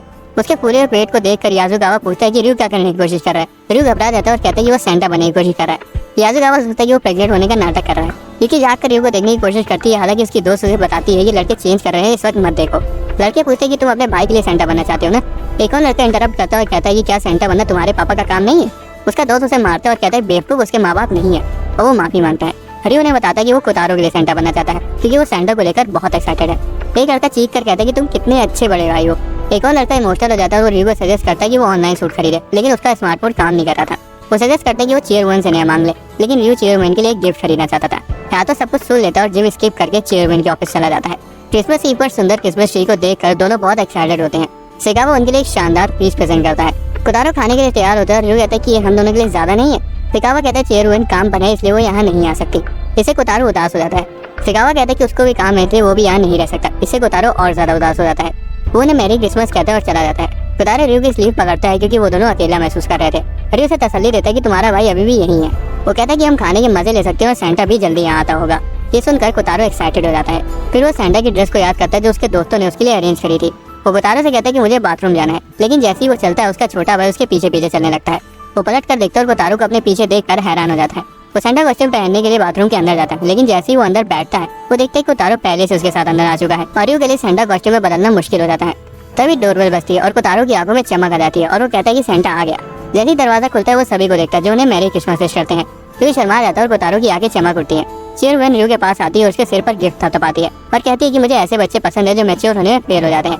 वो उसे गिफ्ट देती है और वो उसे ले लेता है। सभी लोग खुश होते हैं, बच्चे, माँ बाप और रियो के दोस्त, लेकिन सबसे ज्यादा खुश कोतारो होता है। पता चलता है कि हयातो ने चेयरमैन को रियो के टूटे हुए फोन के बारे में बता दिया था, इसीलिए उसे चेयरमैन से नया फोन गिफ्ट में मिला है। सभी 5 से गिनती शुरू करते हैं और वो एक यादगार तस्वीर लेने के लिए रेडी हो जाते हैं। सभी लोग मैरी क्रिसमस विश करते हैं और तस्वीर ले ली जाती है। इसी के साथ हमारा प्यारा सहने में यहाँ खत्म हो जाता है।